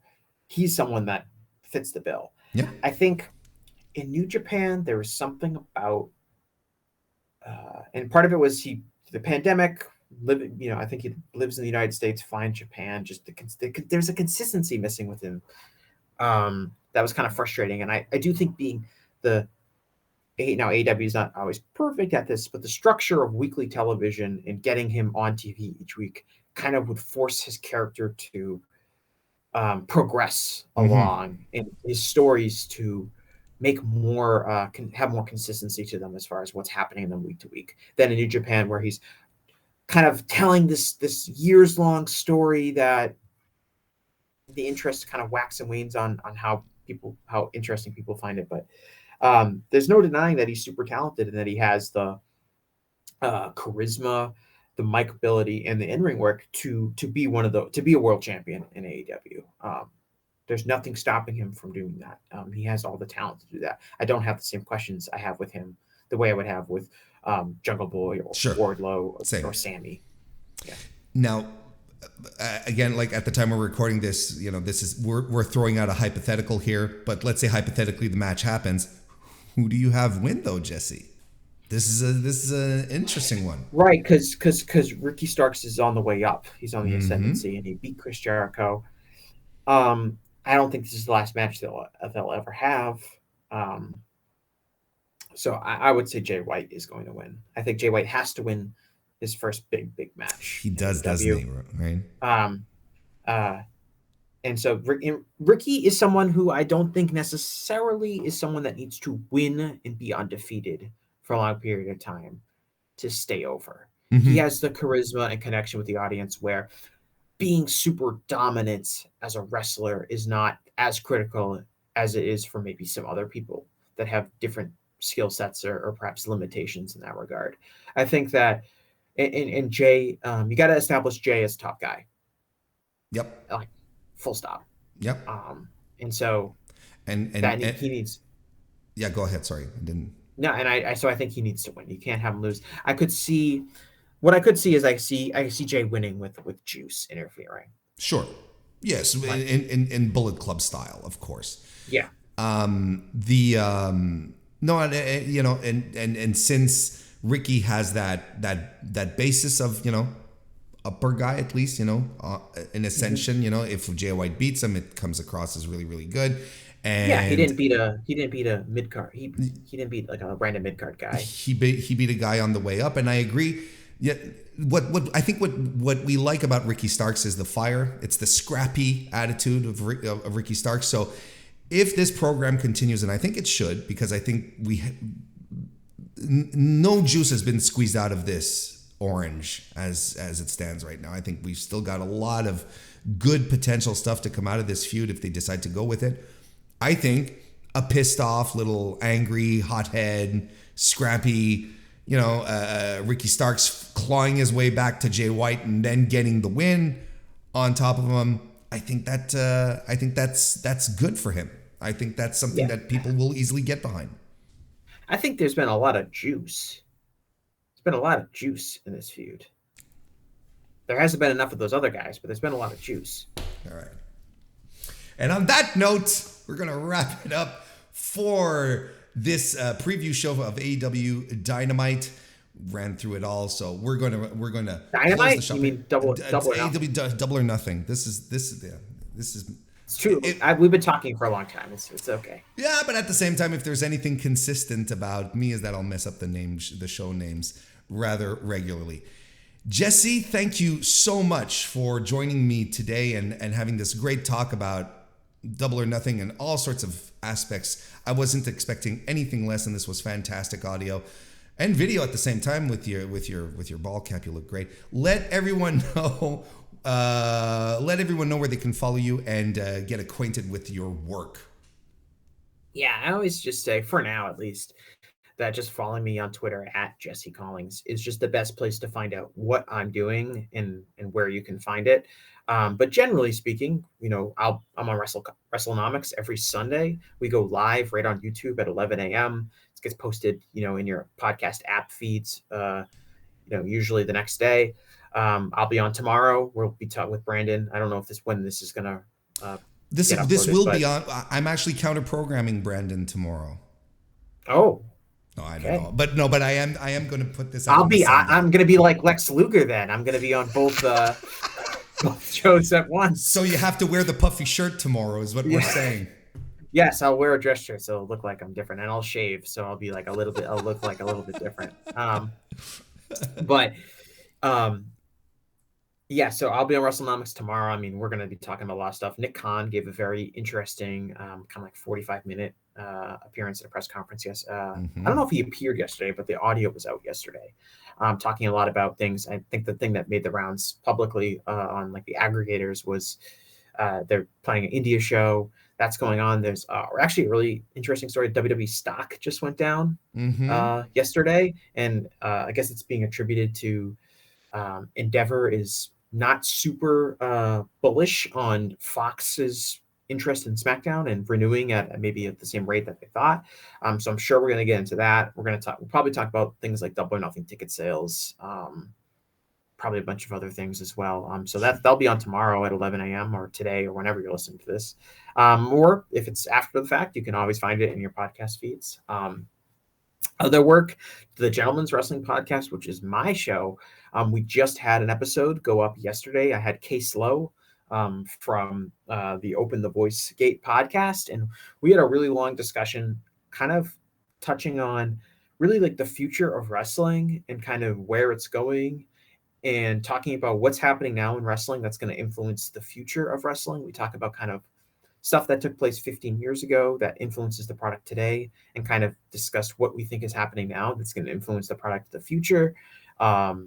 Really interesting discussion. Case is a really bright guy, so people can check that out as well. That's, again, the Gentleman's Wrestling Podcast. You can find that anywhere you find your podcast from. And thank you so much, Warren, for having me on the show. I appreciate being asked. It's always a pleasure to be asked. I think it is, isn't it? It's nice. Yeah, it's nice. I really haven't. When I've asked people, I really haven't been turned down that much. And if I have been turned down, it's been for a very obvious and good reason. But anytime I ask people to be on my show, everyone's like, yes, I'd love to be on your show. Thank you so much for asking. And that's pretty much how I react as well when people ask me.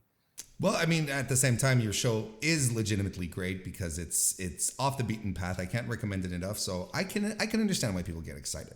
I was excited when you asked me on, especially to talk about CM Punk. That was a lot of fun. But thank you for being on here, and thank you everyone for listening, watching. If you're on YouTube right now, you know what to do: the likes, the subscriptions, and all of that. Otherwise, 5-star reviews on Apple Podcasts, 5-star ratings on Spotify are also pretty cool. Those help out a great deal. But thank you everyone. Enjoy Double or Nothing, and I will see you next time.